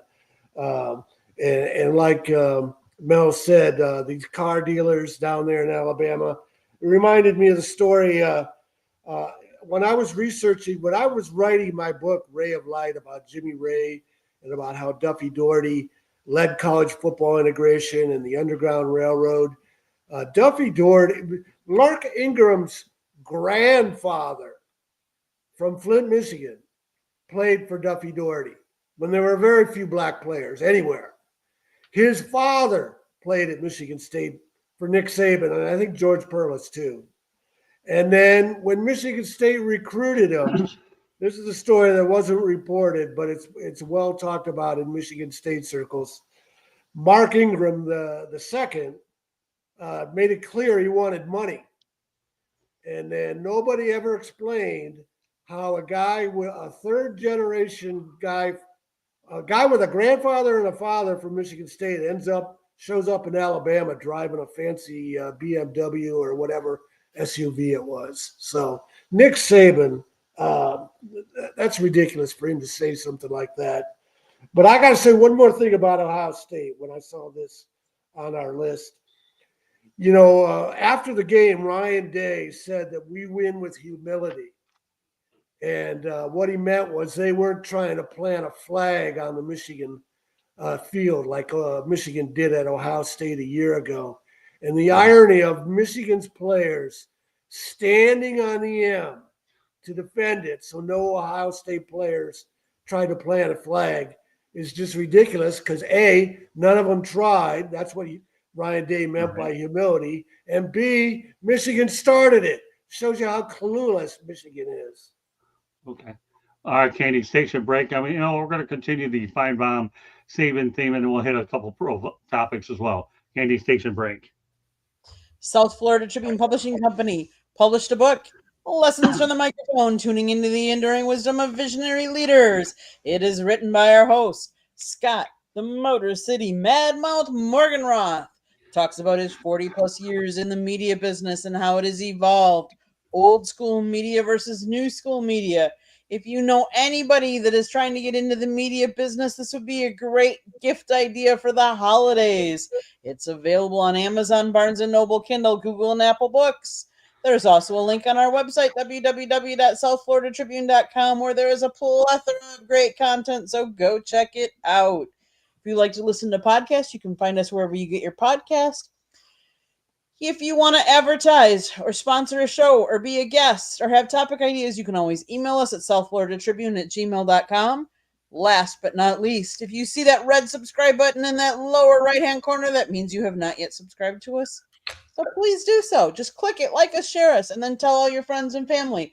And turn on the notifications so you're notified anytime we go live. Go to our YouTube channel, and if you want to listen to Alex Golish's press conference from after the game, it's up on our YouTube channel, so go check it out. Back to you, Scott. All right, well, we'll continue the Nick Saban theme since Tommy loves it. I don't really get too many opportunities with Nick Saban, but I'll tell you, I'm riding the Tommy Shanahan coattail with Nick Saban tonight, so we'll go ahead and add more Nick Saban to it. Nick Saban criticized Ohio State for having a psychological disposition about Michigan. Ohio State got beat last year by Michigan and probably had as much of it to do with winning a national championship as anything. They got this year's psychological disposition about Michigan. That's just killing them. Well, guess what? At the end of I guess it wasn't killing them that bad. Ohio State 27, Michigan 9. Well, Tommy, take the lead on this. Hey, the reason Nick Saban left Michigan State for LSU was because he couldn't recruit against he couldn't recruit against Michigan. He wanted to go to LSU where he was the only big name school in the state. He owned the state. Nick Saban never won a Big Ten title at Michigan State in 5 years. George Perlis won 2, his first one in his 5th year, and Mark D'Antonio won 3, his first one, I think, in his 3rd or 4th year. So that's what I have to say about Nick Saban. Candy? Nick Saban can say all he wants about Ohio State and Michigan. That is one of the biggest rivalries in the Big Ten. And let's face it, most of the time they would say if they can't win a national championship, as long as you beat your rival in that rivalry game, that's what was most important to your season. So, Nick, I guess you don't really realize how important that rivalry series is. No. Oh, I didn't. What's different about this question versus the last one? I thought I talked about Ohio State and Nick Saban being unauthentic. No, this when is he a little talked bit about their different. NIL. Go ahead. Can you explain it to him what separates this one from the other one? The other one was talking about NIL and giving the Big Ten an advantage. This one, he talked about the actual game between Ohio State and Michigan. Oh, what did he say? Scott, what did he say?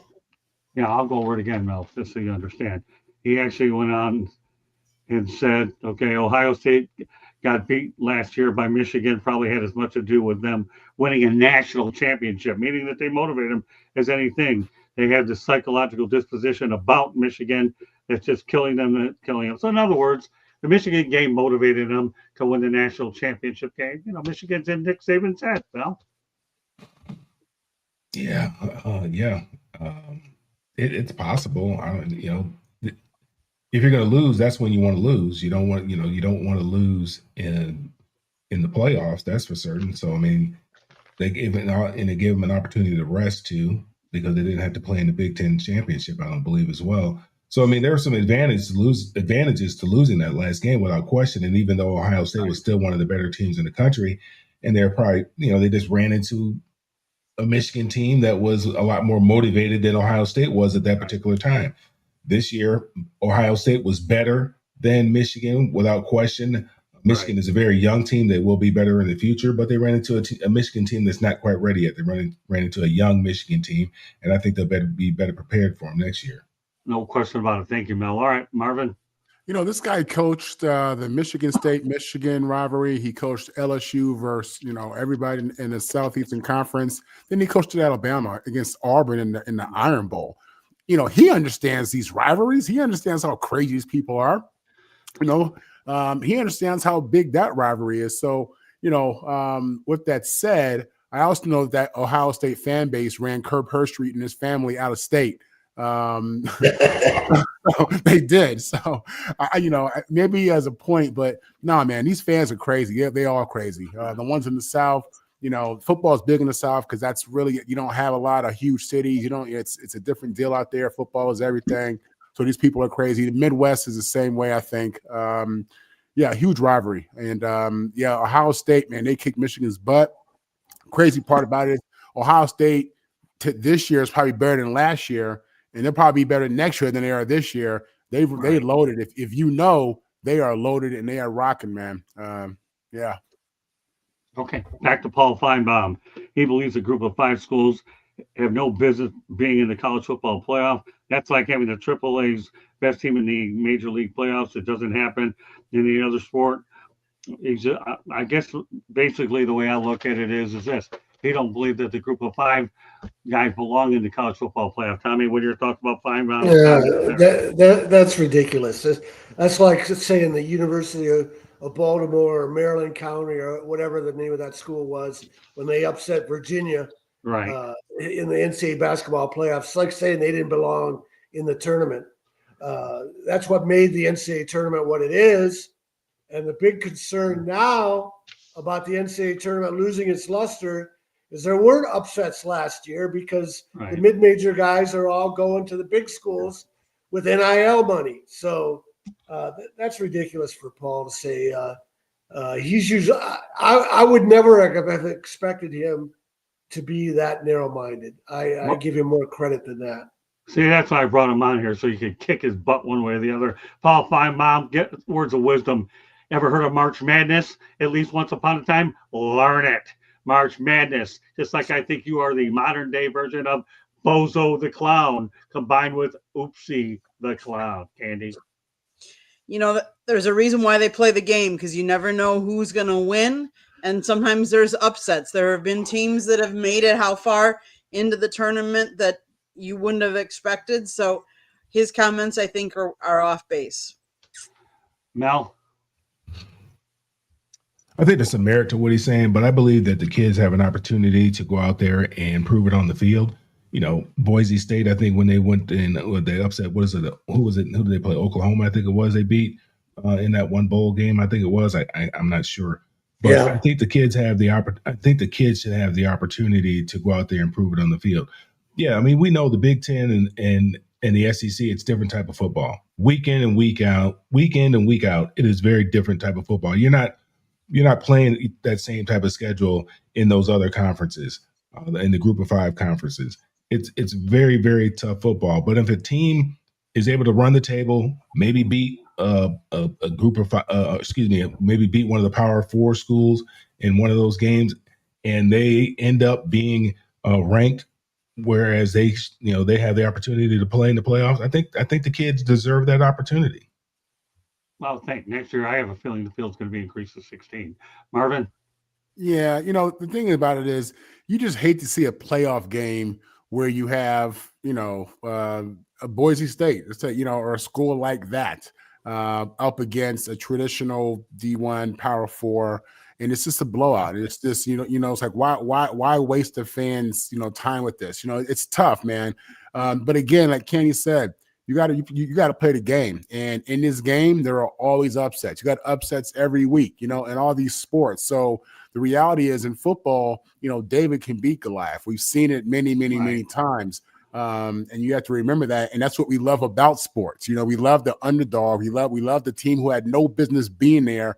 You know what I mean? So I understand what Paul's saying. I do. But at the same time, I love the game, and I understand that you got to, let these guys get up in there and create a system where they can. in 16 in a 16-team playoff, I think it makes a lot more sense to let some of these teams get in there. Okay, rapid fire on this next one. Okay, the NFL is moving the Pro Bowl games to Super Bowl week on the Tuesday night, leading up to the Super Bowl. Do you like the idea, Tommy? They can try whatever they want, and nothing's going to work. It's just like the NBA. These guys make so much money, they don't care about the All-Star games anymore. The All-Star games used to mean something to the players when they didn't really make that much money, and it doesn't mean anything. People stopped watching the Pro Bowl a long time ago.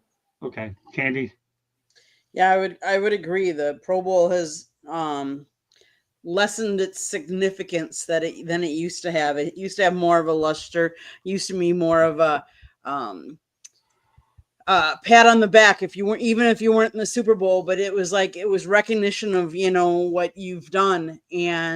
But so many people don't play in it because they risk injuries and stuff like that. So it's not what it used to be. Mel. Yeah, I mean, I remember when Billy Sims was in the Pro Bowl, man. I mean, he would play hard. I mean, he was trying to get that MVP trophy because he was trying to get that MVP money. The money's changed. I know my dad went to some Pro Bowls. It was a lot different back then when the guys, because of the money, these guys, they really don't care about the game the way that the players before them did. And I think what they should do, because let's be honest, the Pro Bowl games stink. I don't watch them. I mean, they're garbage. I mean, the only thing that might be interesting is when the big fellas get out there and they do, pushing big stuff around or whatever. They should make it like the Superstars or something like that. Make it an Olympic style competition or something. Maybe people will watch it, but people really aren't tuning in to watch these guys play flag football, I don't think. And especially when one year they had different guys playing quarterback and stuff like that.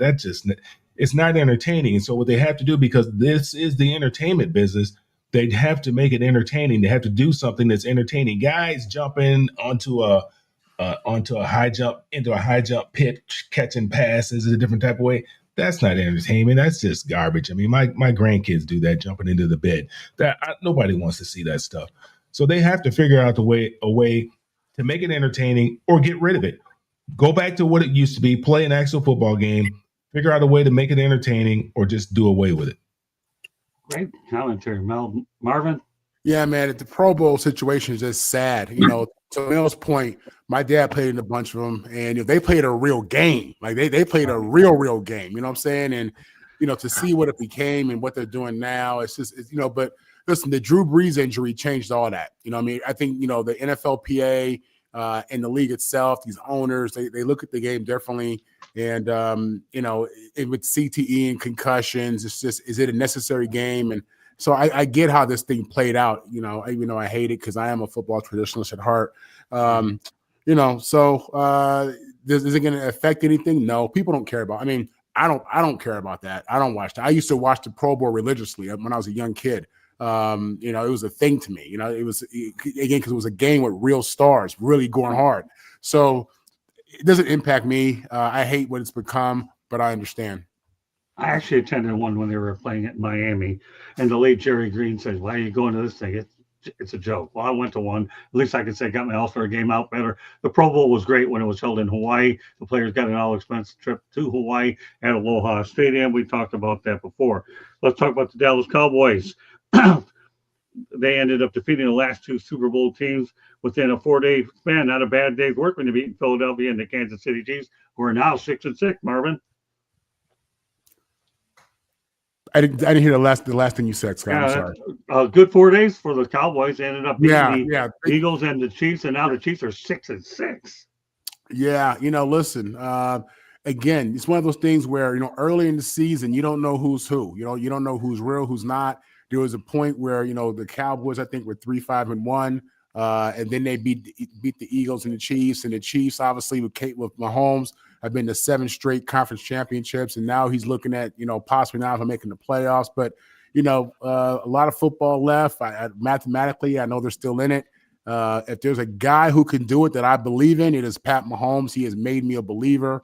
I don't know if he has everything around him that he needs, but I'm impressed with what the Cowboys are doing and what the Chiefs are doing. Mel?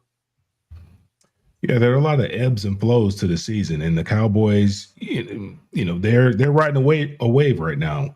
They're playing very, very good football. Nobody can deny that. Dak is playing at a very high level. This George Pickens trade is looking like highway robbery. Why the Steelers allowed him to leave is unbeknownst to me. And they're running the football effectively, and they're stopping the run, and they're playing good all around. They're playing good complementary football all around. So and they're riding. Like I said, they're playing very confident, and that makes them a very dangerous team. They have a lot of belief in themselves. I don't think a lot of people believed in them early on, especially with the mess going on with Micah Parsons. Nobody really had any belief in them, but they never stopped believing in themselves, and they've come out, and they've proven that they're a very quality football team. Like the Lions, they're struggling right now. They're grasping at straws. They're really trying to figure out who they are, what their identity is, how they're going to go forward. They're struggling. Dallas is not. They're hit their stride. I mean, they're in mid stride, and they're looking poised to make a run. I'm not saying they're going to make a playoff run, but looking poised to make a run because it's going to be very, very difficult to make it as a wild card team. Candy, the Cowboys.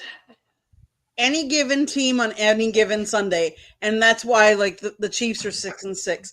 I mean, how many the Dallas Cowboys, they lost to the Carolina Panthers, but then they beat the Eagles. They lost, they've had some good games, and then they've had some not so good games where they've lost. And more of it, I think, is they've put together good quarters, and when the quarters matter, were like the fourth quarter when they needed to. Obviously they tied my Packers, and that's gonna play a role in whether they get into the playoffs or not for both teams, I believe. And I think Dallas might be on the wrong end of that tie then, because I don't know that it's going to help them at that time. If you listen to Chicks and Salsa, which was on the Chicks podcast tonight at 7:30, the girl we were talking, Megan, is Queen of Hoops, but she's a Dallas fan, and she says don't be fooled by how Dallas is playing right now. They've gotten lucky. They've gotten some calls lately, and she doesn't think it's for real, that they're for real. So, okay. Tommy? Yeah, I mean, let's give Dak Prescott a lot of credit. He's just playing at such a high level. And let's also give Brian Schottenheimer a lot of credit for keeping that team together despite having to deal with Jerry Jones. I guess Sean Payton and guys like that are getting mentioned as coach of the year because they're at the top of their division and might do something in the playoffs. But gosh, if I had a vote, I'd have to study it a little bit more. But off the top of my head, I'd vote for Brian Schottenheimer because nobody expected Dallas to do anything this year. Well, I know I didn't. Hats off to the Cowboys. Let's go ahead and talk about the Chicago Bears. They are for real. They've ended up handing the Eagles their second straight loss. What are your thoughts about the Chicago Bears, Thomas? Yeah, I guess Ben Johnson, he's another guy that deserves a lot of credit for Coach of the Year. The Bears started out slowly, and they've stayed together. Their quarterback play has improved. I haven't really watched the Bears, just kind of read about them. But, yeah, it's an impressive story for Ben Johnson. A lot of times these coordinators, when they get promoted, they don't work out, but this one has. Hey, Eddie, I got news for you. One of my top priorities next week is to talk about the New England Patriots. So thanks for bringing Mike Vrabel up. Candy? And I should point out one other thing. The Packers and the Bears game has actually been flexed to the 4:25 p.m. slot time, I believe, coming up this Sunday. Go ahead, Candy. It has been. They've also flexed week 16 to the night game, the Sunday night game, when they play.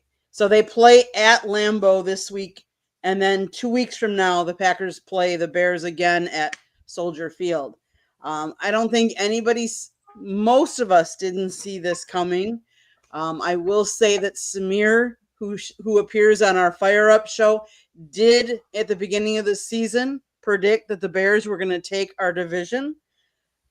Not happy about that prediction, but hey, that was his prediction, and look, so far he's right. Right now they're in first place. Are Are they for real? Ben Johnson has them playing enough to win the games. Do I think they're outdoing everybody else? Again, they found ways to win. They beat the Eagles, they beat the Steelers, Vikings, Giants, Bengals. They lost to the Ravens in week 8. They beat the Saints, the Commanders, the Raiders, the Cowboys. They lost to the Lions in week 2, and they lost to the Vikings in week 3. So, and the Lions demolished them in week 2. They lost 52-21, but that was early in the season. And they lost to the Vikings, and the Vikings haven't been doing very well. So have they improved? Yes. Maybe the Ben Johnson culture is changing how they're and evolving. So I'm just hoping that they don't do well this weekend. All right, what I'm going to do tonight is I have a topic I want to talk about with Vance Joseph.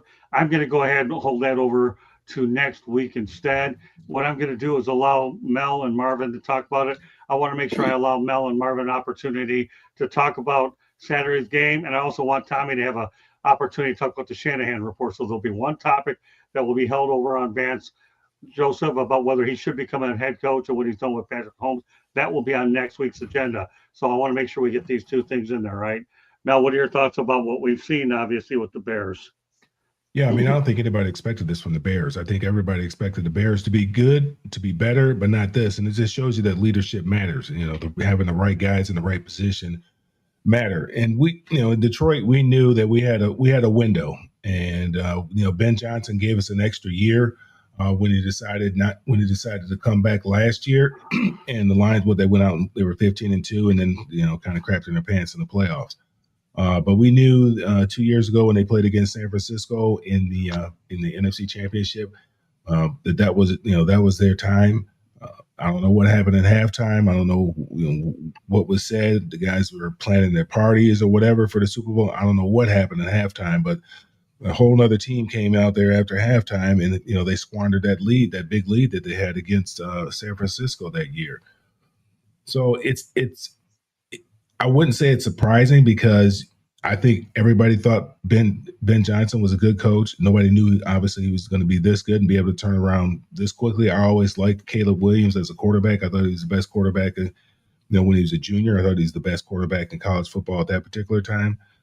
So it's not surprising me what he's doing. It's surprising me all the negative talk, surrounding him. But what Chicago's doing is very surprising, to be honest with you, that they've turned it around and they become this good this quickly. Yeah, they're a heck of a story. All right, Marvin. Yeah, Ben Johnson. I mean, he was holding out in Detroit for the right situation, and what he was holding out for was a generational quarterback who he can really groom, and a guy who can really get him over the hump and take him to the next level. And that's and you don't. And this is his first time being a head coach, so you don't know what to expect. The reality is, in year one of this situation, you see the Bears just get better. Canny talked about how they got beat in week 2 and week 3. Again, it's a long season. It's a long season. You're trying to implement a new offense. You don't have 2-a-day practices anymore. That's a big deal when you're a young quarterback trying to develop into a whole new system. But you're seeing this kid, Caleb, playing more efficient. Listen, last week the Bears they had 2 guys run for over 100 yards against the Philadelphia Eagles. How crazy is that? That you saw 2 backs, not just that 2 backs ran for 100 yards on the same team, but against the Eagles, a team who prides themselves on their inside play. The offensive line play, which hasn't been great this year, and their defensive line play. You know what I mean? So I think the Bears are the real deal. Rome Odunze and DJ Moore and Loveland and Swift. They brought guys in, some free agents in. They have 4 new linemen this year, and you're seeing it come together. And they're getting better and more efficient. This is a team to watch out for. They are not just up and coming. I think they're here. I think they're here. And I love how the NFL has put these division games at the end, make these games relevant, make sure teams aren't bailing. I mean, teams aren't trying to tank, and players are playing hard because it matters. It matters. So yeah, the Bears are the real deal. I definitely am buying in. I think Ben Johnson is the guy, and I think he has the guy pulling the trigger. All right, I got about 7 minutes. 7 minutes on this one. USC trounces UCLA. Had a great show on Saturday. Tommy's Shanahan report will come up next. Candy will wrap us up with the final station break. Marvin, you got about 3 minutes or 4 minutes. We'll give you the extra minute because UCLA lost. Mel probably don't like me for it. Don't matter. Well, I don't know. Whatever. Oh, they Yeah. lost? UCLA lost? I didn't realize it. Yeah, okay. All right, Marvin, you're on the clock. You got about 3 minutes to explain why you're a genius, and obviously you wear that Trojans thing proud. Genius. Oh. Listen. You know, USC. Let's tell the whole story, man. They were coming off a big loss, hurtful loss against Oregon, just 2 weeks ago, and UCLA. This was the last game of the season for us. It was at home. USC had been undefeated at home all year. That's one of the many things that we got right this year. We played tough, at the crib, and we came into this game as 21.5-point favorites, which that's just disrespectful, and that's how low the bar is for them. He's had because they covered. You know what I mean? That's not about winning anymore. But anyway, it's a situation where we came into the game without our top two receivers, Mekhi Lemon and Jacoby Lane were out of the first quarter for personal reasons. But USC came out there, opening drive, and marched down the field with backup players against UCLA's first-team defense. We went the length of the field, scored. The crazy part about it is after that, we didn't do too much. UCLA actually went ahead and was up 10-7 at halftime. Now, for a SC fan, you realize that this year we've been a second-half team. In the second half of that game, USC scored 22 points to UCLA 0. USC had 4 sacks. USC, listen, the quarterback for UCLA played tough. He played tough, maybe his most gritty game of the year. He really did. But at the end of the day, I think we just had too many athletes, too much pressure, too much of a rush.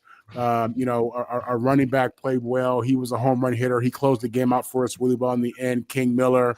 And even though Mekhi Lemon didn't start the game for personal reasons, he was significant. He had 1 catch. It was a 32-yard touchdown pass, and that really helped us get things going. So for us, this was a situation where we closed the year out with a win against our rival.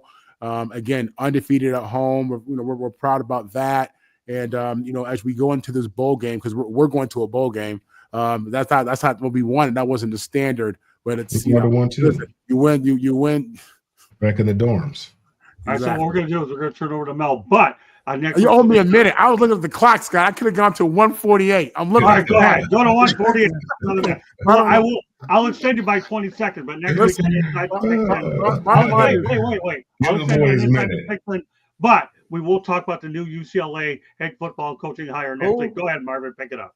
Yeah, nevertheless, a win like this, we had a ton of recruits at the game. Tomorrow, we're going to sign the #1 recruiting class in the nation. A lot of those guys were at that game to watch us beat UCLA by almost 3 touchdowns. And it's just great momentum moving forward for this Trojan program. All right, Marvin, you let me know when you're done. You done? I'll yield you some of my time. Yeah, I have to look at this as soccer. I have to give, and I don't know nothing about soccer. I have to give Marvin extra time. I still don't know anything about soccer. Extra time. Anything else you want to add, Marvin? No, that's enough. Okay, well, that's okay. I'm glad you got it. I'm sorry to cut you off, pal. I'm looking at all kinds of things as well. All right, Mel, go ahead. Yeah, that's not that much to say. I mean, we got it handed to us, and after halftime, I was going to be bold and brash and text Marvin. I realized that something told me, nah, don't do that, man. Don't do that. And I'm glad that I didn't. You ain't trusting now. You guys live in Atlanta anyways. What if the game? Let it be known. If the game was 30 minutes, we would have been good. But unfortunately, the game is 60 minutes. Now, the nice thing about the game, and I forgot we didn't mention this, but UCLA and USC both wear their home uniforms when they play against each other, and that's because they shared the Coliseum. They shared that home together, and that's just been a tradition that every year, no matter where they play, even though they play UCLA's home field is the Rose Bowl, they both wear their home uniforms when they play against each other, and there would be a team that would be designated home in a way. But I think that's nice, and I think. That's a nice thing about college football, and that's the only nice thing about that game was they looked nice in their uniforms for the brief, for a brief period of time. But that product they put on the field, I mean, it's tough. I mean, like I said, USC has the better talent. They had the better coaching. They have more money than we do. They have more criminals on their team than we do, and they won the game. I just have to take that one. There's Yeah, nothing I can do. I just have to take it. Yeah, Mel. You know, listen. When you recruit a lot of your dudes from South Central LA, like we do, you get a certain element. When you recruit your dudes from West LA, like y'all do, you get a certain element. We just ain't the same. You know what I mean? It's a whole other situation, and that's okay. That's okay, man. Call us what you want. We're getting too many guys from Huntington Beach. We had the Victory Bell. You owe me breakfast at Bagelicious. We ain't even talked about the debt that you have to me. Yeah, I know. They only take cash. They only take cash. We got to figure out a day. And we're going to take a picture and upload it to the South Florida Tribune when we had breakfast, enjoying my bagels and lox. That's good. I'm taking my kids' piggy bank there. I'm paying them in pennies. Okay, well, as far as I'm concerned, since you guys both live in Atlanta, why don't you go to the Big Chicken? I'll see who's throwing the. No, we ain't gonna do the Big Wait. Let me get one word in here, or maybe a few. The Big Chicken was a good place when Mel and I got together. That extra crispy chicken over at the Big Chicken was pretty good. So we'll see if you guys throw a couple of pieces of chicken at each other. You can't eat too much of that, Scott. That's not good for you. Nah. Oh no, I'm actually trying to lose weight now. I really am. It's good, but you can't eat much of it. No, we'll go to Williamson Brothers. We'll go to Williamson Brothers next time. Get us some barbecue. Yeah, I'm telling you, that barbecue's good. I'm telling you, except when at Hard Rock Stadium, when it never mind what I'll tell you about that. I love it. I'll tell you one thing though. And get some soul food. What I did learn is at least the three of us could do a Jaguar show for another network, which would be pretty good. That would make you guys do Val Stars over there. But no, it was pretty good. We had a good show on Saturday. I only did it because of you two guys. It was unbelievable. And the response we got at that early time slot, Candy, was pretty good, wasn't it? It was, yes. Very surprising, but very good. So Mel, Marvin, and I may be onto something. Go ahead, Tommy. Yeah, I wanted to make a comment. I'm glad Mel brought that up. That was one thing I was going to say. One of the great things about that rivalry is that they wear their home uniforms. Right. And it dates back to when they both played at the Coliseum as their home field. I think for a while there, the NCAA wouldn't let them, but they've been able to go back to it. But I've been to that game. I've covered that game in the late 80s and the early 90s when UCLA was rolling. And those were big games, and those stadiums, the Rose Bowl was full, the Coliseum was full, and it was electric. It's a great rivalry when both programs are strong. Well, since now that you're actually behind the mic, Tommy, you got about a minute and a half or so, 2 minutes talking with the Shanahan report as we carry the other topic over. Go ahead, Mr. Shanahan. And by the way, Tom Shanahan and Marvin Powell will be on tomorrow night's edition of the Sports Exchange. They have plenty of things to talk about. Go ahead, Tommy. Yeah, Tom Shanahan report, my book, Ray of Light, The Right Thing to Do, are the true stories of college football integration and the progress that was took place in the 60s and the brave pioneers long before the myth about Bear Bryant in the 1970 USC Alabama game was made up, 2 decades after the game was played by John Papadakis. And I also have a children's book about Doherty and his father being instrumental to the Underground Railroad. Buy those books, help for Christmas presents, help me pay my daughter's tuition. TomShanahan.report. And tomorrow night, Tommy and I and Marvin and Jacob Chris is going to be involved in this. We're going to talk about the Michigan State hire of Pat Fitzgerald. I think it's a pretty good hire. We didn't have a chance to get on tonight. There's so many other things. Perhaps we might even bring it up a little bit next week with a few people, other voices as well. We want to make sure we get that out there right away. So with that said, turn over to Candy for a station break, and then we'll let everybody know how they get a hold of them. All right, Candy, go ahead. South Florida Tribune Publishing Company published a book, Lessons from the Microphone, Tuning into the Enduring Wisdom of Visionary Leaders. It is written by our host, Scott, the Motor City Madmouth Morganroth. Talks about his 40-plus years in the media business and how it has changed. Go get your copy today. It's available on Amazon, Barnes & Noble, Kindle, Google, and Apple Books. There is also a link on our website, www.southfloridatribune.com, where there is a plethora of great content, so go check it out. If you'd like to listen to podcasts, you can find us wherever you get your podcast. If you want to be a guest or have topic ideas, or you want to sponsor or advertise, you can always email us at southfloridatribune@gmail.com. We actually do know that somebody did advertise with us and he got a big contract. So, hey, you just never know. So if you want to advertise again, email us at southfloridatribune@gmail.com. If you see that red subscribe button in that lower right-hand corner, that means you have not yet subscribed to us. What are you waiting for? Just do it. click it, like us, share us, and then turn on your notifications so you're notified anytime we go live. Thanks, Scott. And one little footnote about the USF Stadium. I think they're going to have one of the largest bars in any college football stadium. So if you like to get your booze and consume some of that stuff, go on out there. I don't drink anyways. It doesn't matter. But I throw that little tidbit out there. I've been looking at some of the diagrams, and one of the things is they're going to have one big bar inside the stadium. I don't know. We'll see how it turns out. A couple of years away, we'll see what kind of product they put on the field. That'll be the key to see how many people are drinking. At any rate, if they do, at least the dorms aren't too far away, especially if you're the students. All right, Marvin, let everybody know how they can get a hold of you. Yes, I'm Marvin on the mic. Those are my social media handles.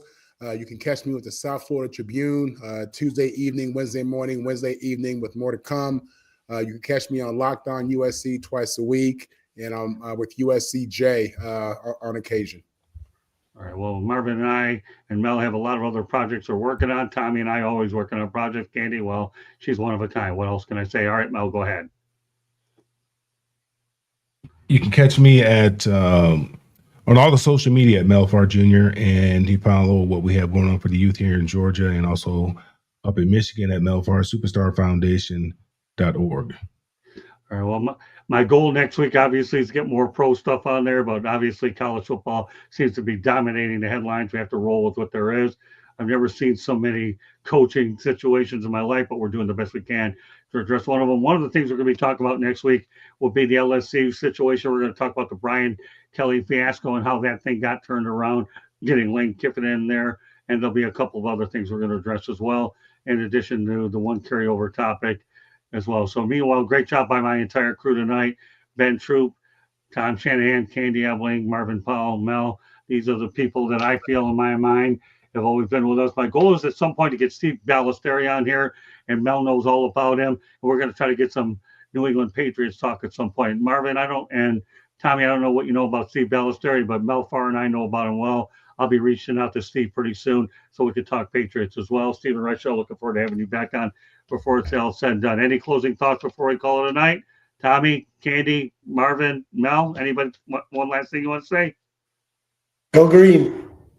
There you go. All right. Well, with that said, I hope you can join us tomorrow night. And by the way, there is one thing I do want to say. An early happy birthday to Candy Ebling, it is her birthday tomorrow night. My goodness. The birthday girl is on the give her that big old Wisconsin, Indiana smile. Few people realize that she's born in Indiana, but she's a Wisconsin girl. Happy birthday, Candy, from everybody on the crew over at Inside the Pigskin. And I'll be going ahead and, I don't know what I'll be doing at 12:01, but I'll be saying a few words in her ear. Happy birthday, Candy. And I hope you have many, many more from everybody on the network on Inside the Pigskin as we wrap it up with about 2 minutes ago. That's not bad compared to normally one. Never mind. We're done. See you next Tuesday night. And for Marvin and I and Tommy and Candy, we'll see you tomorrow night. A lot more hay on the way. Good night, everybody. Night. Good night. Thanks. Good night. Happy birthday, Candy.